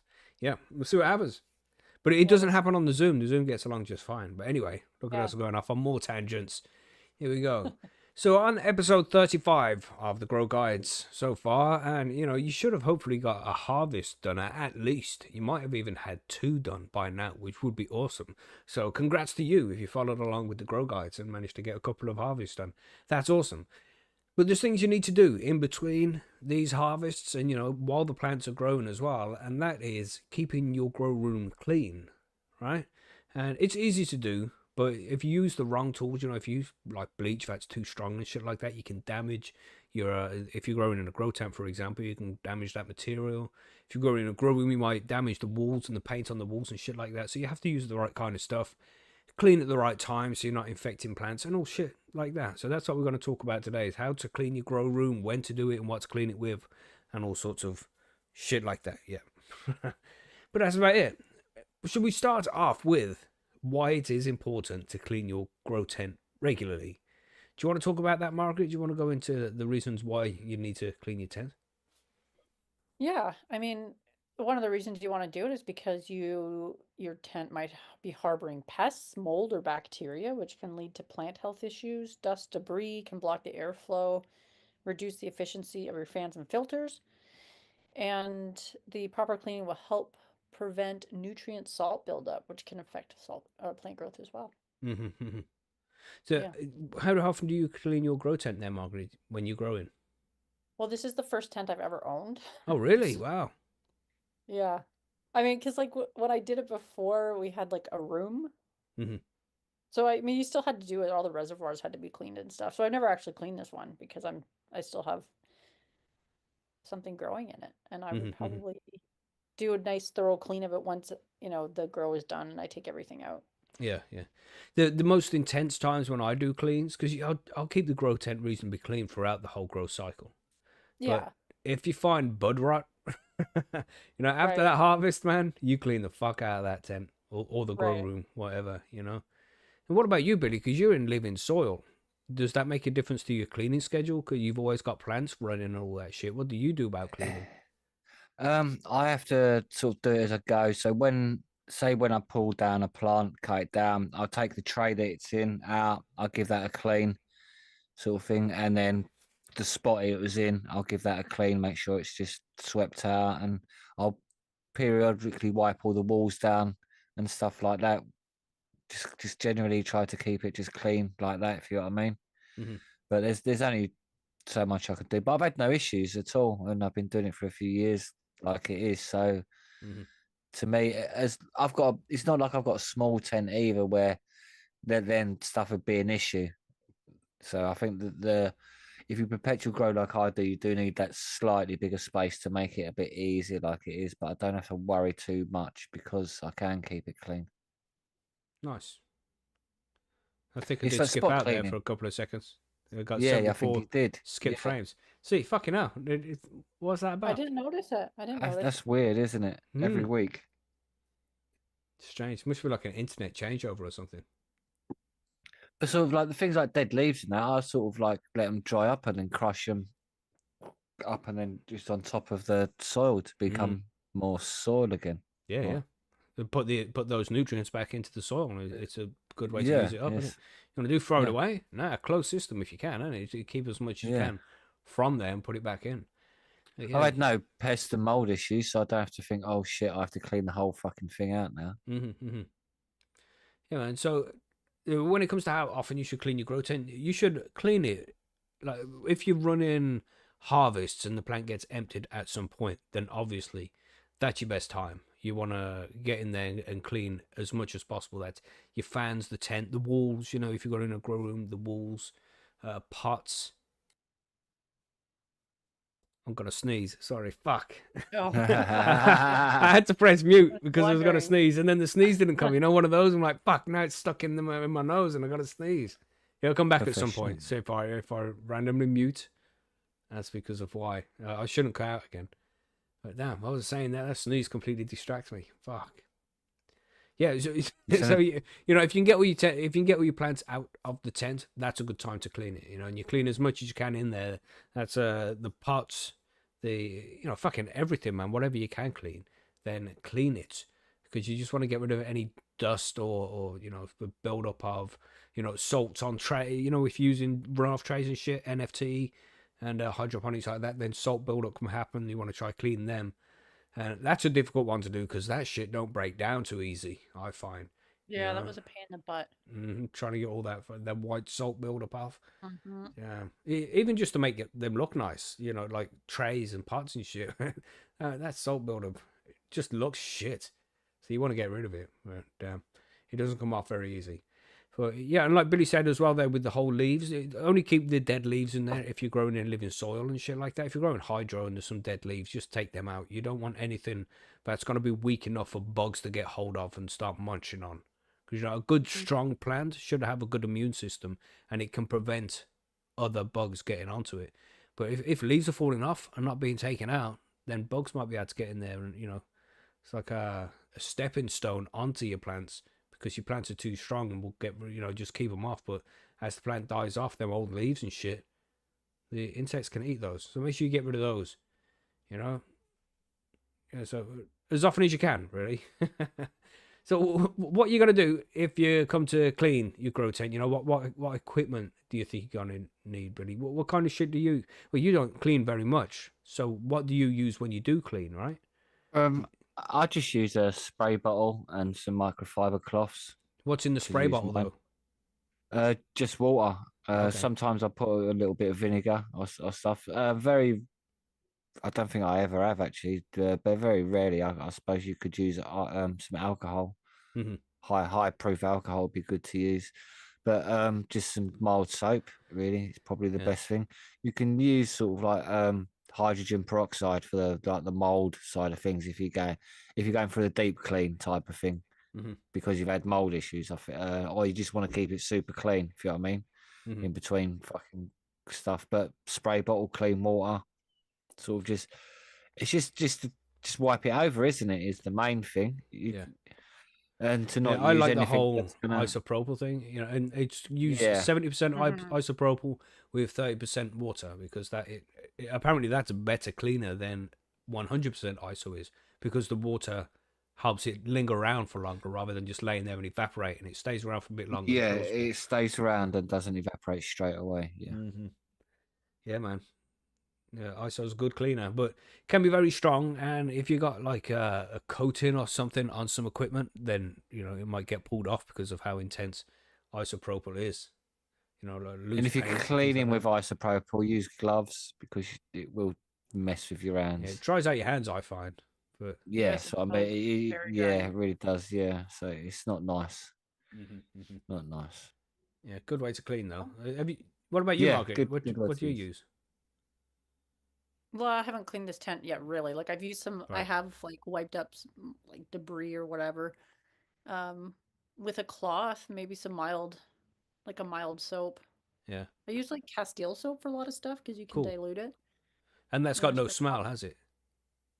some of it is scented, but you can get Right. unscented too. Yeah. hmm And this is one of the things as well. If you find like mold or something while you plant a flower and you need to get in there and clean the grow Mm-hmm. tent, whilst there's flowers in it, then you want to be using the Castile soap with no scent because you don't want any of that scent getting back onto your flowers and tainting the flavor of what the strain is supposed to taste like. You know, it's going to add nastiness to it.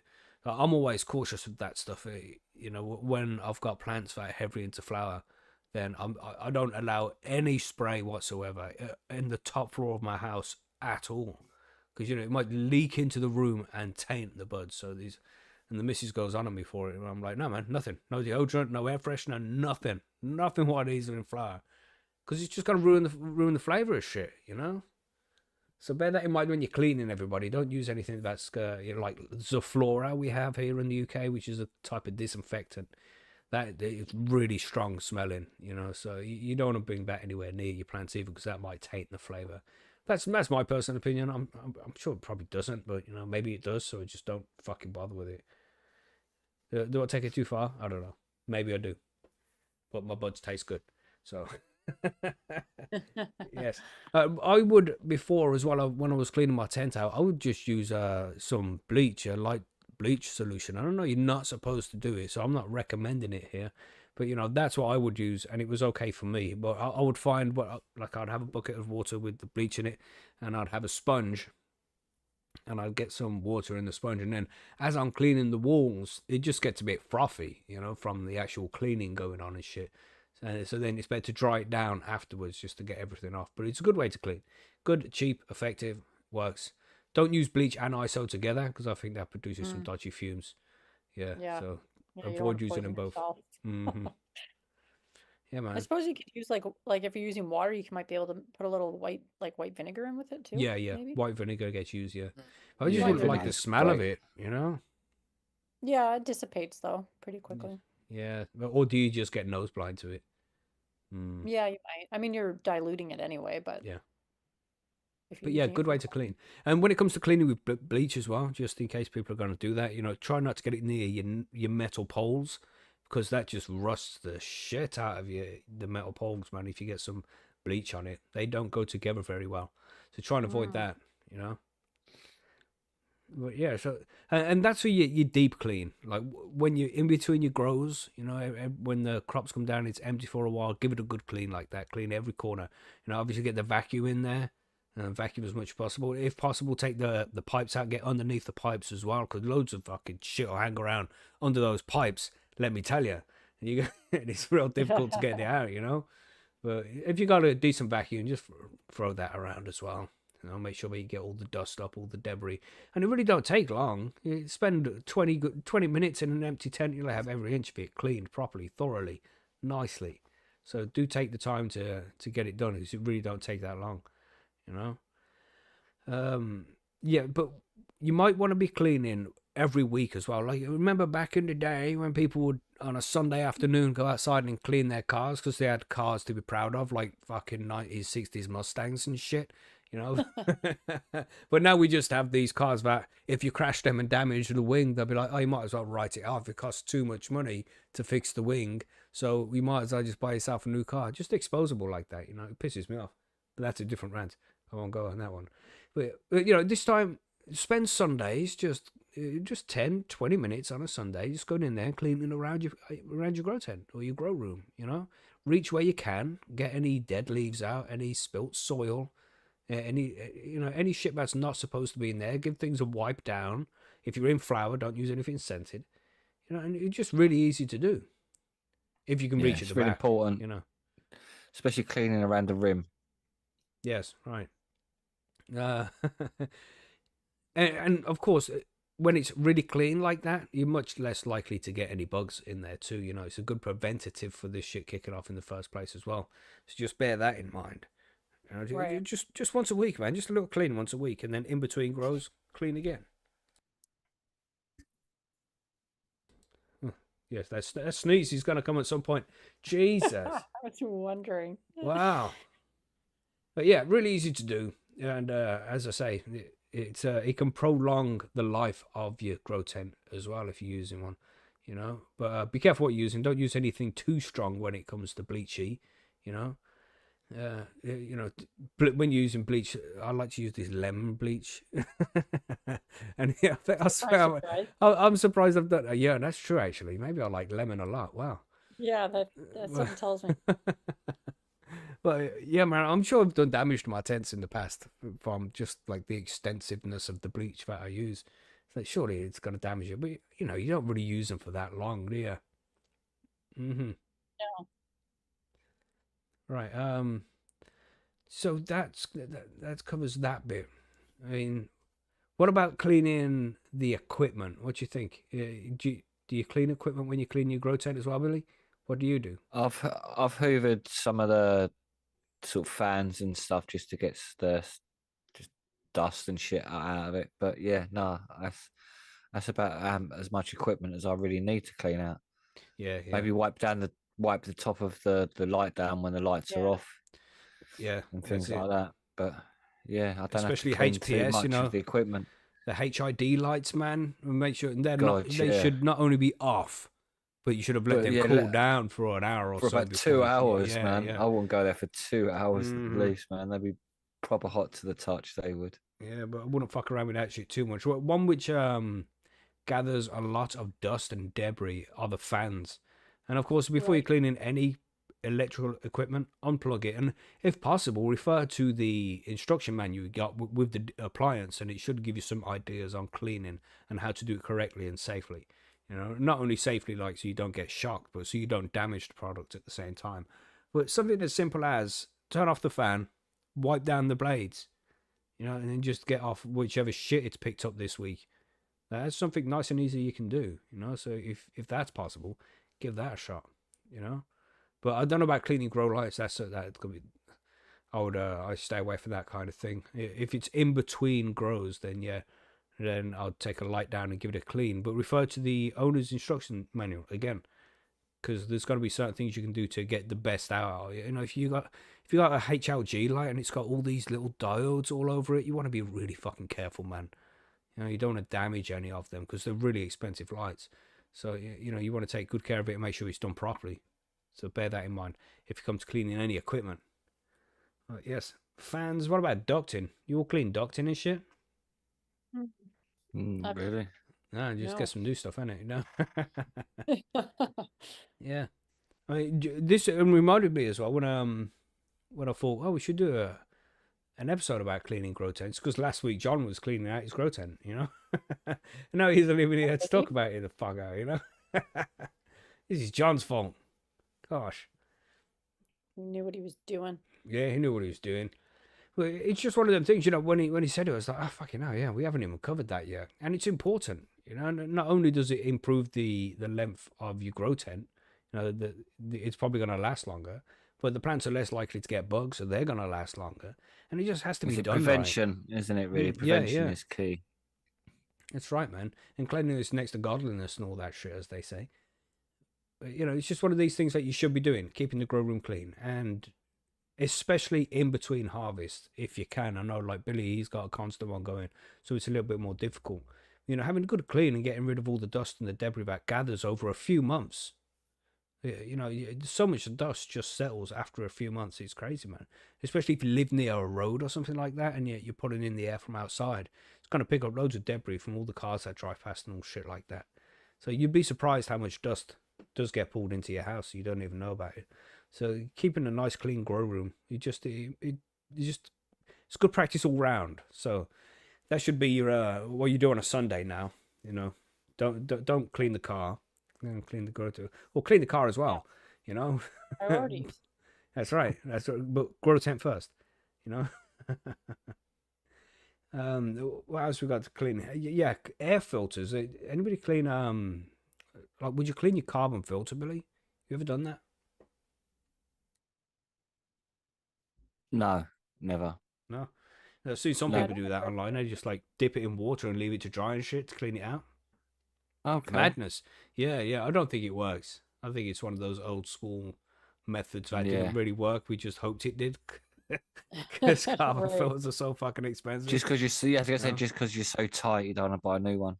Yeah, because they are quite expensive. Fucking tight, mate. 80 quid. Fucking decent filter. Fucking tight. It could fuck off. It's charcoal. Cunts. Fucking Isn't it? sorry. You know, expensive. Yeah, man. And there's so much other equipment as well, you know, like your AC.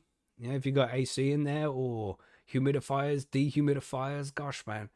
You know, you just don't want to leave that shit in the tent for so long without getting cleaned, but it like grows mold on it and shit, because that would not be cool, you know. So just keep an eye on your shit in your grow room as well. So what? Because you used to have a grow room, didn't you, Margaret? Can you remember what you would use when you cleaned that back in the day? It was a while ago. I know I used the Castile soap. We Mhm. probably used like alcohol and bleach sometimes, depending on what we were trying to clean up. I remember we got mold at least once, so Hmm. that was probably something heavier duty, but Yeah, that's when you want to get the ISO out, you know, because yeah. that But I killed think it was fucking mold spores. You know? just like a regular cleaning product for doing like the reservoirs and stuff like that, because Mhm. they would get all like we were using salt-based nutrients, so obviously there's a lot of and the water, just anytime you're dealing with reservoirs of water, they have to be cleaned out Yeah. every so often because they get gross. And so did the little tubes that went in to feed Yeah, the yeah. plants. All Yeah. that stuff has to be cleaned. Yeah, all that salt buildup goes on there, doesn't it? Yeah, it was And that's pretty just gross. so It was a hard bit to of a get off tedious as well. job. Fuck. There's only one product I've found in all my years that gets rid of it. It's this stuff called elbow grease with a purple label we get here in the UK. And yeah, you spray that on there, leave it 10 minutes, and it'll come off nice and easy. But apparently the white vinegar brings it off nice and easy as well. But I Right. haven't tried that, because though I like vinegar, I just don't like the smell of it. You know, it's Yeah. just, what the fuck, man? I don't want that. It's good on around. your chips, but like, You know what I'm saying? Right. yeah, There you go. it's got to be in a bag of chips, but in a triangle thing, so the vinegar's dripping, drip, drip, drip out the bottom triangle bit. You know what I mean? Yeah. Little refreshing drink at the end, you know? Oh yeah. Remember those days? Jeez. God. Wow. You know, Oh. this little crispy chips at the bottom, and a little Oh, pool of yeah. vinegar, and you just drink them, and then Lovely. God damn. God damn. Filth. Oh. What it was to be young, Right. when you could do crazy things like that and enjoy it, you know? Imagine doing that now, man. Gosh. Gosh. Anyway, yeah, random tangent. Yeah, but vinegar can be used to clean a lot of this shit. But yeah, 10% bleach water is a good one. 10% bleach rest water. That's always a good one. But make sure it's not too strongly scented if you got plants in flower. That's just one of the important things that comes to when you're cleaning the grow room. If you do have plants in flower, then don't use anything that's scented. If it is scented, make sure it's a little bit scented. You don't want too much around it. And another thing as well, if you're going to clean shit in your grow room and you have plants, take the fucking plants out, man. You just see people make silly errors all the time. Some people would drop their lights onto their plants, and it's like, why don't you take the plants out of the room? And it's like, oh, 'cause I wasn't expecting to drop it. It's like nobody ever oh, I better take them out because I'm gonna drop my light this time. You never expect to do that shit. It's accidental. So just prepare for that to happen. You're going in there to clean your fan and stuff. You're gonna fall over and land on the plants and break them. That's what's gonna happen. Just expect everything to know what go I mean? wrong. Yeah, and prepare for that, isn't it? Yeah. we should be gutted if it did happen. If you did fall back and land on your plants and ruin months of work because you didn't take 2 minutes to move them out and 2 minutes to move them back in. Your plants ain't gonna mind just sitting under room lighting for 10 minutes while you do a proper clean. It's not like, oh, it's their daytime. I don't want to put them in the dark. I mean, you don't want them in the full dark, but just under a normal light, just in the room. Just for 10 minutes, be fine. Clean Yeah, it your grow would really room. be sad to crush them. Yeah, It would be cursing a lot. Yeah, I should have listened to Macky. He was right. Right. Yeah, man. Just take a shot out. Just to be safe. I know you probably won't fall. You probably won't damage them. But, you check left and right when you cross the road. It might not be a car coming, but there might be. So fucking just take the precaution, man. Yeah. Yes, just grows a lot. Tell us about his cleaning things there. In between grows, he uses some unscented stuff there when he's doing the cleaning. It's just a good idea, man. And nothing too corrosive. And it depends as well, I suppose, on how dirty the grow tent is. If it's just a little bit of dust laying down here and there, just a quick wipe down and you're good. If you had loads of spillages that you haven't been able to get to and dirt's gathered up and there's dust and there's debris everywhere, then, it's going to take a little bit longer, isn't it? A little bit more of an intense clean is going to be needed. You know what needs to be done. Just don't be lazy with it. Put a podcast on, put an episode of High on Homegrown, pick one of those interviews that we have, because we have loads of them, and just listen to one of those while you clean your grow tent. Nice and easy. Done before you know it. Yeah. Nice. Yeah, man. It's really simple. And I don't want to spend too long talking about how to clean the grow room, because it's reasonably a simple idea. You're just going to clean the fucking thing. Straightforward, isn't it, really? Yeah. I mean, it's like you would clean most things the same way, but just them things to take into consideration is like, take your plants out. If you're going to have plants in it and it needs cleaning, take them out. Don't leave them in there. Then if you're cleaning electrical stuff, obviously consult the instruction manual from the actual manufacturer. Make sure that it's unplugged, and if it's a light, make sure it's cooled down before you clean it. Just anything Teach you get everyone how to wash properly. behind their ears properly. Yeah, behind their ears. Well done, Billy. Yeah, so simple thing. Don't use anything too strong because it might damage the material on the grow tent. All very easy. So do your thing, man. Go clean your fucking tent. It's worth it. How long's it been since you cleaned your grow tent? Everybody, think about that. And then go clean your tent. I always kept a nice clean tent though. I don't have a tent up and running right now, but when I do, I'm quite a clean grower. I don't like any mess around because of growing cocoa. It's not like I need much. Just fucking water it, get the runoff out, and you're good. Yeah. Easy. Exactly. So not much to do, man. But I've had tents get into a reasonably bad state, but never for too long. It's just so easy to just go in there with the vacuum any debris up, pick up any dead leaves. It only takes 5 minutes. And that's whilst you're growing as well. When you do your proper cleaning, it takes a bit longer, but still, if you keep on top of it throughout the grow, it's never going to get too bad, is it? So you're only going to do quick cleans here and there. So yeah, stay on top of it, everybody. I mean, what about because that's cleaning the grow tent and shit like that, But what about pots? Do you reuse your pots, Billy? Because you use fabric pots, right? Yeah, Do you reuse them? yeah. How do you clean But them?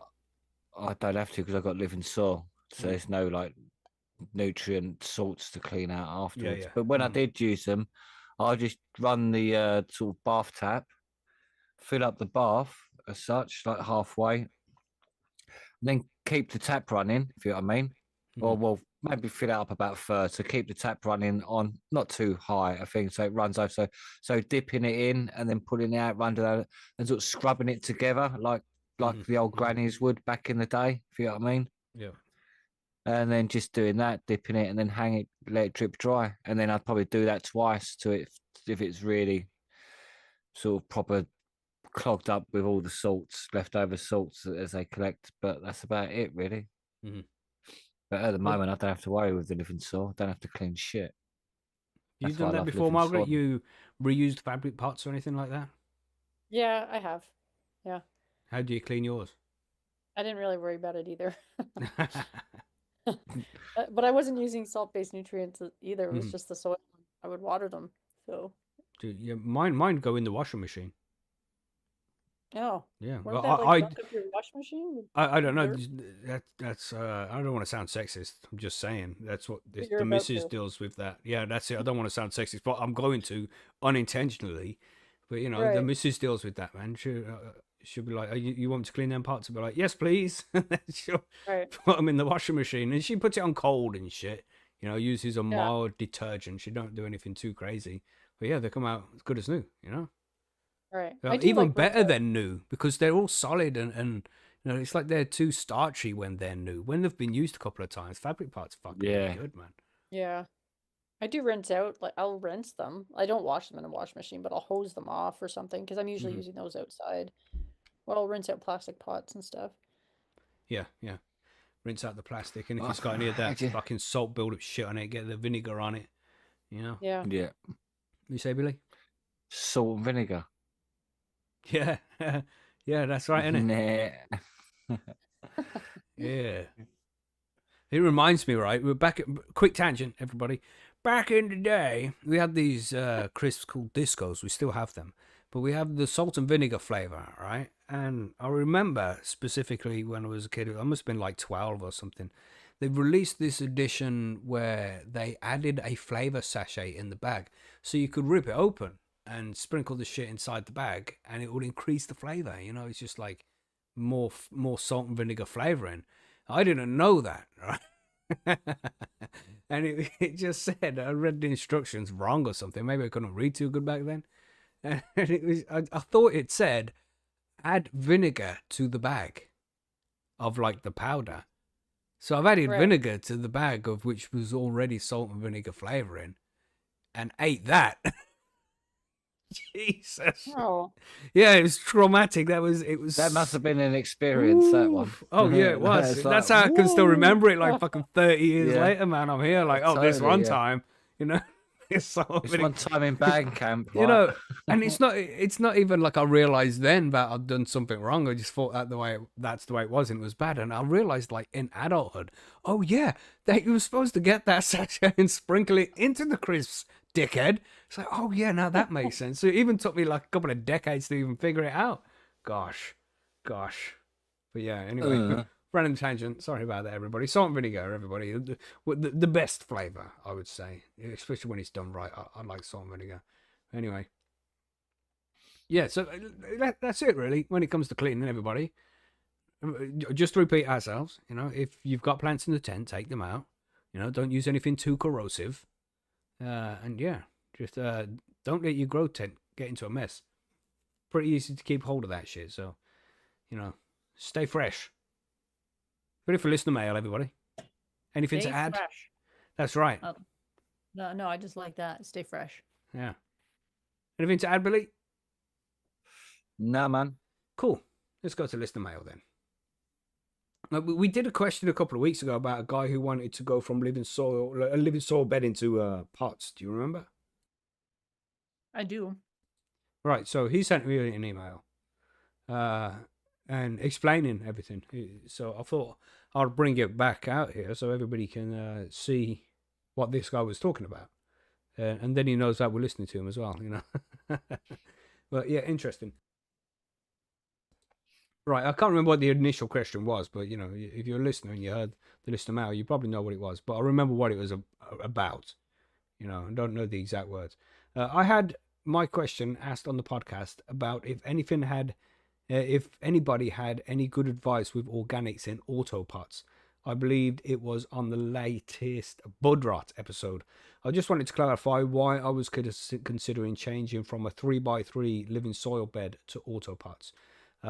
Just the watering issue. I can't always get to the place where I have my grow, and I was struggling at the time with an overfeeding issue, which may also have been an overwatering issue. You can never really tell, you know. It is difficult to tell, man. And that was one of the problems with soil, and it's like just if it's overwater or underwater or what, it's difficult to tell. In cocoa, you don't get that problem. You know what I'm saying, Billy? Yep. But living soil anyway. Yeah. I had 6 very good harvests from the same bed previously, but due to work, I just didn't have the time available to give the grow enough attention when it came to watering and keeping the soil moist enough. Anyway, Moist. I thought you... Yeah, brilliant. Anyway, I thought you might be interested in what I had decided to do. I have replaced the soil in the bed with compost, topsoil, and perlite, all of which I purchased from my local generic garden centre for under £80. That's £80 sterling, everybody. I mixed the soil in 3 equal parts and added 1 handful of no-till amendment blend from indoororganics.co.uk. The plant is currently 3 weeks into flower, and they are really looking good considering the low-cost inputs. Might be a long shot, but I thought some listeners might take interest in this. I will attach some pictures so you can see for yourself how they are doing, and I will send some updates of how this all turns out. I love the podcast and look forward all the time for new episodes coming out. Keep up the good work, all of you. Thank you very much. Yes, so nice one, brother. Nice one. Yes. I like good feedback emails, you know, instead of them nasty ones we get all the time. We don't actually get any nasty emails and just being a dickhead. Well, we get some dickhead comments, but that's on YouTube, so that's to be expected, you know. But yeah, Right. we always get good emails from you guys, man, and we do appreciate it. We have a good community following the podcast. It's cool. Yeah, it's a good story, man. I mean, it's I would have probably set up an auto watering bucket or something like that, maybe, if I was having trouble. But you know what's good for you. It's your grow, man. And as you say, there's many ways to go swim with a cat, and you just found another way to swim that works better for you. So yeah, man, do your thing, bro. I'm glad it's working out for you. Nice. You got to say anything about this, Billy? Nice. Well, I think he shouldn't have switched from living soil personally, but that's me. Yeah, that's it, isn't it? It's just whatever's working with him, you know. It's whatever he keeps him happy and he seems happy, so that's keeping him good. Mm-hmm. And pretty easy and cheap, you know, £80. Yeah. Just some compost, some soil, some perlite, you know, nice and easy, man. Sorted. Yeah, and that's how easy it is, everybody. If anybody out there who's concerned and want to start growing their own but think it's too difficult, there's loads of ways to do this shit. You know, you just got to find what works right for you. So yeah, thanks again for the email. It's to Macky and Entourage as well. Did I say that at the start? Anyway, yes, cool. Are we your entourage then, are we? Apparently so. You ever seen that TV show Entourage? No. No. What's that? What's that about then? It's about a guy who's really rich and he just goes places with his friends so that they ain't rich, but you know, they're his entourage. With his entourage. Yeah. I think that's what it's about anyway. He's I've only seen a couple of episodes. Yeah, but it's an old one as well. It's not like a new one. I say old one. It's probably 2010 or something. I don't know. I don't think I've ever been referred to as an entourage. That's almost a compliment compared to the other stuff I've been called. So. Oh yeah, definitely, mate. Yeah, definitely. Yeah, you know? Definitely. Yeah, man. So we have another one here from Aussie Jim. Says, question: never had cheese, but I have had tangy purple strain that has this funk to it. Grinding it up kind of has an orange vomit smell to it. You know that smell? I know the smell you're talking about, man. Would that be cheese? No, that's not cheese. Does strong cheese have a vomit funk to it? Thanks. Oh man, it's it's really difficult to describe because there's so many It different has a kinds of cheese. slight vomit to Yeah, it, I yeah, would yeah. say. Yeah, the original when when you have a strong pungent cheese, it does have like a slightly vomity effect to it. If you, yeah, but it's like a cheesy vomit. It's like the cheese that overpowers the vomitiness of Yeah, it yeah. has a slightly For vomit to me, it. Yeah. I think, and it's more of a blueberry cheese is what I think of, but it smells like, and I've said it before, and I know it sounds crazy, but it just smells like hot dog shit. You know, like there's even different. Yeah, there's. You know what I'm saying, Margaret? Sounds delicious. Now I'm dying to try it now. Lovely. Oh, what's next? I don't know, man. It's just sounds crunchy and lovely. That does. yeah, sounds fresh. For real, you know. It sounds weird when you say it, man, but it's just this extreme pungency, this shit smell, this vomit smell, this cheesiness. Oh my gosh, it's so good. So good. It's real hard to actually describe it, you know?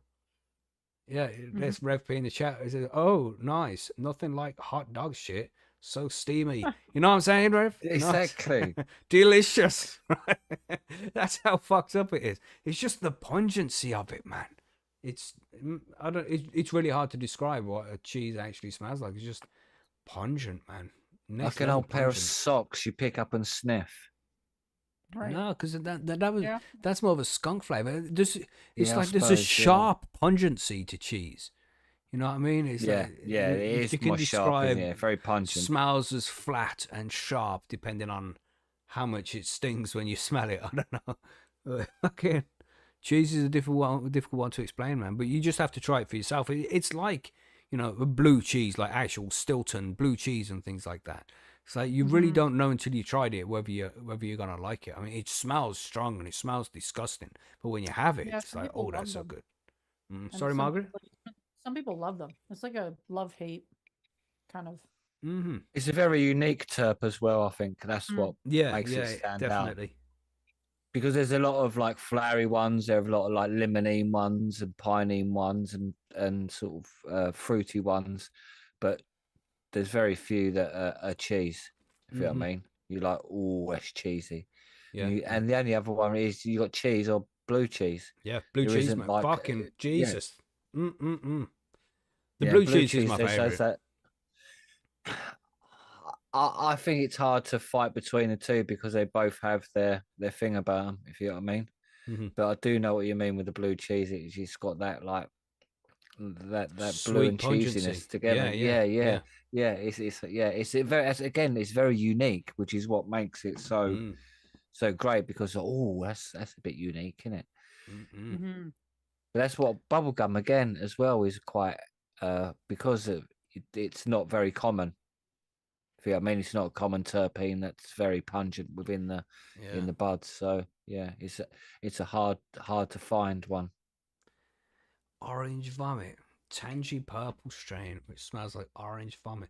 It smells good. It sounds like it smells good. Anyway, and, you know, it's not like you ever want to run. Somebody's eating a load of oranges or drank a load of orange juice and they've been sick. You don't want to ever run over and smell it and be like, "Ooh, that's some good shit," because it's different, right?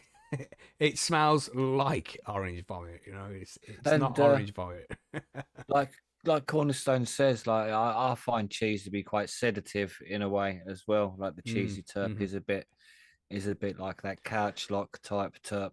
It was really strong though, back in the day, wasn't it? Cheese came out as really, like a 25% or something. It was a crazy high THC. Yeah, even what else was shit-grown around. cheese was quite strong, if you know what I mean. Like, if you know what I mean? Even the best, the not so good cheese was still nice weed sort of thing. Yeah, it's just people started growing it fucking wrong, didn't they? A lot of people say it gives them headaches as well, and it gives them paranoia and shit because it looks done way sooner than it's actually done. What a cheese does. So you've really got to leave it for 2 weeks. 2 weeks? Yes, 2 weeks. You got to leave it when it looks done. Leave it for at least 2 weeks, man. You got to really let that shit settle and ripen up for the cheese to reach its real, you know, the real level it's supposed to reach, man. And it looks done at 8 weeks, sure, but give it 10, you know, and it will be much better for it. I've just cut down like a cheese cross, and And it is proper pungently cheesy. But yeah, I gave it that extra time, and you notice the difference, and you're like, ooh, Yeah, man. ooh, Really does yeah, make a difference. and it's stinks out the place out. It does. Yeah. Shout out to Milo, Big Butter. Yeah. Yeah. Thanks for one of the best strains of all time, man. Legend. Him and Sam are sitting up there probably smoking one now. Yeah. Anybody else got questions in chat there or anything? We got a little bit longer before we have to disappear. I got another 10 minutes. So you have if you have any questions, drop some in the chat there. Some philosophical questions. Did Billy have any of his questions this week? Am I going to regret asking that question? No, you're not actually. I do have a question to ask, and it's normal as well, mate. And it's really fucking good question as well. The more and more you say, the more and more skeptical I'm getting. But I'm ready. You'll love Let's it. go. Let's go. No. It's actually about the humidity of weed when you smoke it, because like we say, you're getting all these humidity packs with like 42, 52, 62% for storage. But when you Google it and all that anyway, I'm a believer that it should be between 10 and 20% humidity when you smoke it. So what do you think? What, when you're storing it? No, when you're smoking, because obviously when you're storing it with all these humidity packs, it's in the jars, but you got to take it out of the jar and then you have to smoke it. So how long do you think you got to wait between when it becomes out the jar to storage to smoking it? Oh, straight away. It should be good. Mine's always good. And why do you have to wait? Well, because it's in the jar and you should store it in the humidity with about 42 to 52, 62% No, humidity. 58 to 62 is the humidity packs. Yeah, okay, so that's the recommended, yeah. But you should smoke cannabis between 10 and 20% humidity. So you shouldn't take it out of the jar and smoke it straight away. I don't know. That is my question. Why are people doing that? Because people are impatient. They want to get high. Yeah, that's what I'm saying. Because you don't know. Because if it gets too dry, it grinds up too fine as well. I mean, you want it to have the right humidity, but you don't want it to. Yeah, but you want it to have the right amount of grindiness. But yeah, exactly. Yeah, but it should be, but 20% and slightly lower humidity to when you smoke it.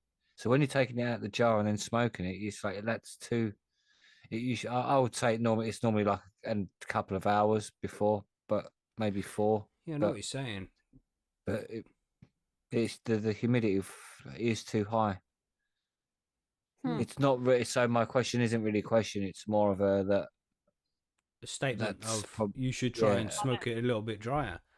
Yeah. Yes. I know what you're saying. Because those humidity packs were originally for, what's it called, a humidor, where they store cigars for long-term storage of cigars. And again, that's why it's for long-term storage. It's not for when you're smoking. So obviously, if you're long-term storing, but when you're smoking it, you want to take it out of the jar and leave it in like I've got like a little clay pot, which is just an open pot. I just put my weed in that, and then it just sits there, and then it just gets smoked, and then it gets replaced. But it's always dry enough to smoke. And I know what you're saying as well. Dry my, I would get dry mine with my fingers. But it doesn't go to dust. But when it's really dry, it goes to dust. But even then, it's still not that bad. Yeah, I know what you're saying as well. Because I've got buds before and like left them out on the tray. You know, because when you're a home grower, you get a bud, and it's not like just a bud for a joint. You're getting a bud that's going to last the whole day. So you get a big fucking bud out, and you leave it on the tray, and it starts off a little bit spongy and shit, you know. But then over the day or over the 2 days, it'll be out for long enough. It does become easier to grind, and it does become a little bit smoother. Maybe that's because it's getting drier. Yeah. Yeah, and that's when you should smoke it. So really, if you're smoking tomorrow, you should already have taken your bud out today for it to be dry for tomorrow. And also doing it overnight also doing it overnight doesn't always help, because overnight it gets darker and more humidity, so the bud can then regain its moisture, the humidity again. from outside. Yes, so and that's when you know that your bud was probably too much moisture to smoke anyway. You know what I mean? So you shouldn't have smoked that if that happens. So if you get up in the morning and the bud is still dry, then you know it was dry enough to smoke originally, and then you know if it's long enough, so that you know I need to pull out my weed 12 hours sooner than what I did. Nice. Yeah, try it out, everybody. What do you think, Margaret? Makes sense to you? Yeah, yeah, it does. I mean, it's never something I've ever thought of before. Hmm. So I just kind of. Mostly just because obviously I have like lung conditions and I smoke, so I really do notice a difference. Yeah, Yeah, yeah, yeah. it's yeah, It burns much hotter when it's wetter, doesn't it? yeah. It makes me cough more. Mm. It's like the cold, moist air makes me cough as well. Hmm. I so, yeah. So I notice a difference in the heat temperatures and all of that malarkey. So it's just an observation I have. Hmm. Yeah, so Hunter Light in the chat says Terp, Lock, or Grove bags. And Grove bags are good shit. I do have to say. We Oh spoke yeah, about. they're good for long term storage. Nothing no, for storing your Hmm. weed. They're great, but you need to take them out 24 hours before you smoke it. So don't take it out of the bag and then smoke. Take it out of the bag 24 hours before you do smoke. Hmm. Yeah, man. It's a good point. That I haven't considered it before. I suppose many people listening haven't considered that as well, because we do think about more when you're curing the cannabis for the long term curing and Yeah, shit and like that's that. what it's for. It's 58 just to to keep it all 62. fresh because you got Yeah. so many ounces of it. Obviously, you don't want it all dried for smoking straight away, but you want Mm. some dried for smoking. Yeah, So man. there you go. Good question. I didn't see any more Ah, pop up in I chat there caught as you out well, there, which is didn't good. I? Hey, you fucker. Yes, Yeah. What you you mean? did. Yeah. Yes. Well, you was going on about I was going to give you some sort of weird question about rabbits in the headlights or something like. Yeah, and then you even said the word moist and then didn't come back and do your whole moist thing. You just Moist. carried on and said it like a normal word Yeah. in a Oh normal wow! You sentence. see, it shows you how much Jesus. in the flow I was. Like, there Wow. you go. Impressive, Billy. Impressive. You're making huge strides. Thank you, sir. Yeah, man. Yeah, I think that's just about everything then. That's all the listener mail questions. And we covered the cleaning. But of course, as usual, every week, if you have any questions, then you can always find us over on Percy'sGrowroom.com where you can sign up for free. Or if you are on Discord, we also have our own Discord server as well. And the link is in the description. So just go there, click it, come and join us. Yeah, man. But that's everything. Anything to add here when it comes to cleaning? I don't think so. I think we covered it all. Mm-hmm. Yeah, You man. done? Let's go then. Outro.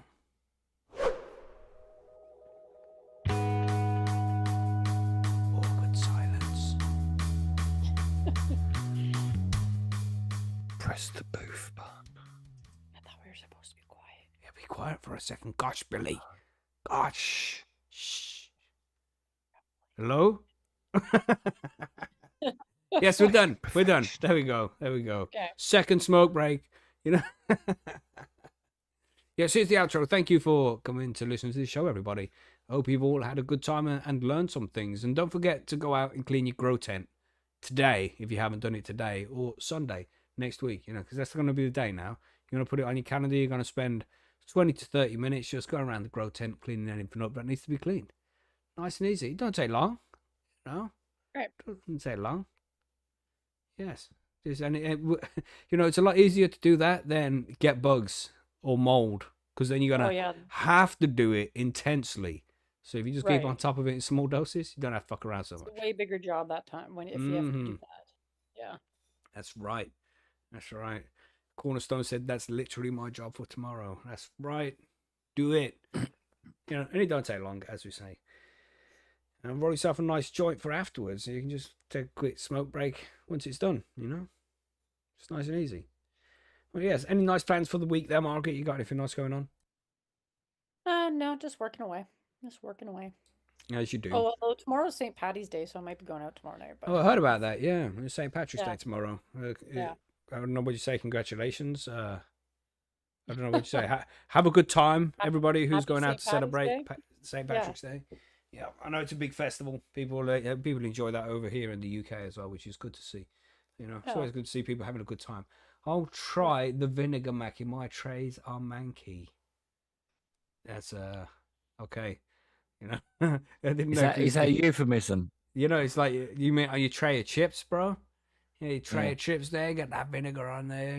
Make sure you tell them as well. And you go chippy, and they're like, "You want salt and vinegar?" You say yes, please, but put the salt on after the vinegar. I don't know what. It's crazy. I know Margaret's probably Yeah, like, what the innit? fuck is he talking about? So you don't want the vinegar to wash all the salt away. Exactly. You know what's wrong with these people? Is that not on What is basic wrong training? with these people? Innit? Gosh. Fucking hell! It's like And putting then the milk and then in they first, look mate. at you like you're a fucking dickhead for requesting something so like. Did you know? that's true. I don't know how to do my job. It's like I'm just making fucking sure you do. All right, mate. Innit? Too right. Jesus. Sorry, everybody. Fucking Short rant there. Didn't mean to do that. But, you know, bastards. you English guys know what I'm talking about. That's right. Yeah, and don't dip chips in ketchup. I mean, like crisps. Don't do that. Yeah. Shout out to John. Weird. Only you know. weirdos do that. Like John. Like John. Not saying John's a weirdo, but I don't know. That whole ketchup thing, it definitely changed the way I seen him, you know. exactly. Yeah, exactly. Yeah. Completely different. Who does that, really? You know. I can imagine him running out the fucking asylum now with the fucking jacket, shouting out ketchup on chips, mate. Tell you. Anyway, yes, I've had to crunch a few crisps and put them in some vinegar down the hatch. Oh God, Rev P. Gosh. No salt for me. It's horrible. How dare you, Mad Dog? Salt is my favorite food, man. You know what I ate earlier, which I shared with my dogs because I'm a sick person. Soggy biscuits. Anchovies, man. Just crack open a little fucking tin of anchovies there. I eat a couple. That is dogs get a couple. That's worse than soggy biscuit. Fuck That is, yeah, mate. no. It is so disgustingly bad. Fucking love anchovies, man. Anchovy. People have them on pizzas as well. They're that mental. Yeah, that's worse than pineapple. I will just eat the anchovies, man. Just that fucking salty fish goodness. Delicious. Yeah. Margaret's also freaked out again. She's just in the background being like, I know I like edibles and shit, but you guys are fucked. You know? Yeah, this is a whole different level. You know? They're disturbing foods. Well, she's obviously offended because, like, the fishes are a friend, being like one of the aliens that lives in the sea and all of that. Right. Yeah, Jesus. Well, we should do that. When we used to bring on the dodgy foods sometimes, and and try dodgy stuff. We'll do that again. We need some recommendations, everybody, over on the forum. Some recommendations for some shit to pick up and try it again for a smoke break. Well, last time they was going for like the bush tucker trail, rhino cock, and all that, weren't they? Yeah, that's a bit much, everybody. Let's try and keep it normal. We don't want to have to be spending 40 quid on food we're not going to like. All right? But yeah, like anchovety. Since already mentioned that, but I would probably like that. So. But I did try your Sweet Baby Rays because you kept going. Oh yeah, what did you think? Yeah, it is good as well. So I can see why you went on about it. Yeah, so, and you only got the original as well. You didn't get the honey. Yeah, no, you have to get the original. Try the original. I can imagine the honey one being better. Man. Yeah. Oh my God. Because it's got honey, and I do love the honey. Oh, I reckon the honey one cooked would be really nice as well. So good. So just on anything. Oof. I would even eat that with crisps. I would do what John does, but not in ketchup. You know what I'm saying? But anyway, random shit. Let's get the fuck out of here. I'm sure we got other things to be doing. Good show, everybody. Yeah, good show. Thanks for joining us as always. And of course, you know where to find us if you have questions or anything like that over on Percy'sGrowroom.com. And don't forget, we're nearly at 1 million downloads, and there'll be giveaways and stuff happening after then. We got some good prizes to give away. So make sure you signed up to the forum so you can take part in those. Anything else? No, that's it, mate. That's it. We're good. Happy Sunday, everybody. See you next week. Suppose all that waving and shit now. Yeah, wave, everybody. Wave it. Goodbye. Bye. Bye. Don't forget to watch Groundhog Day.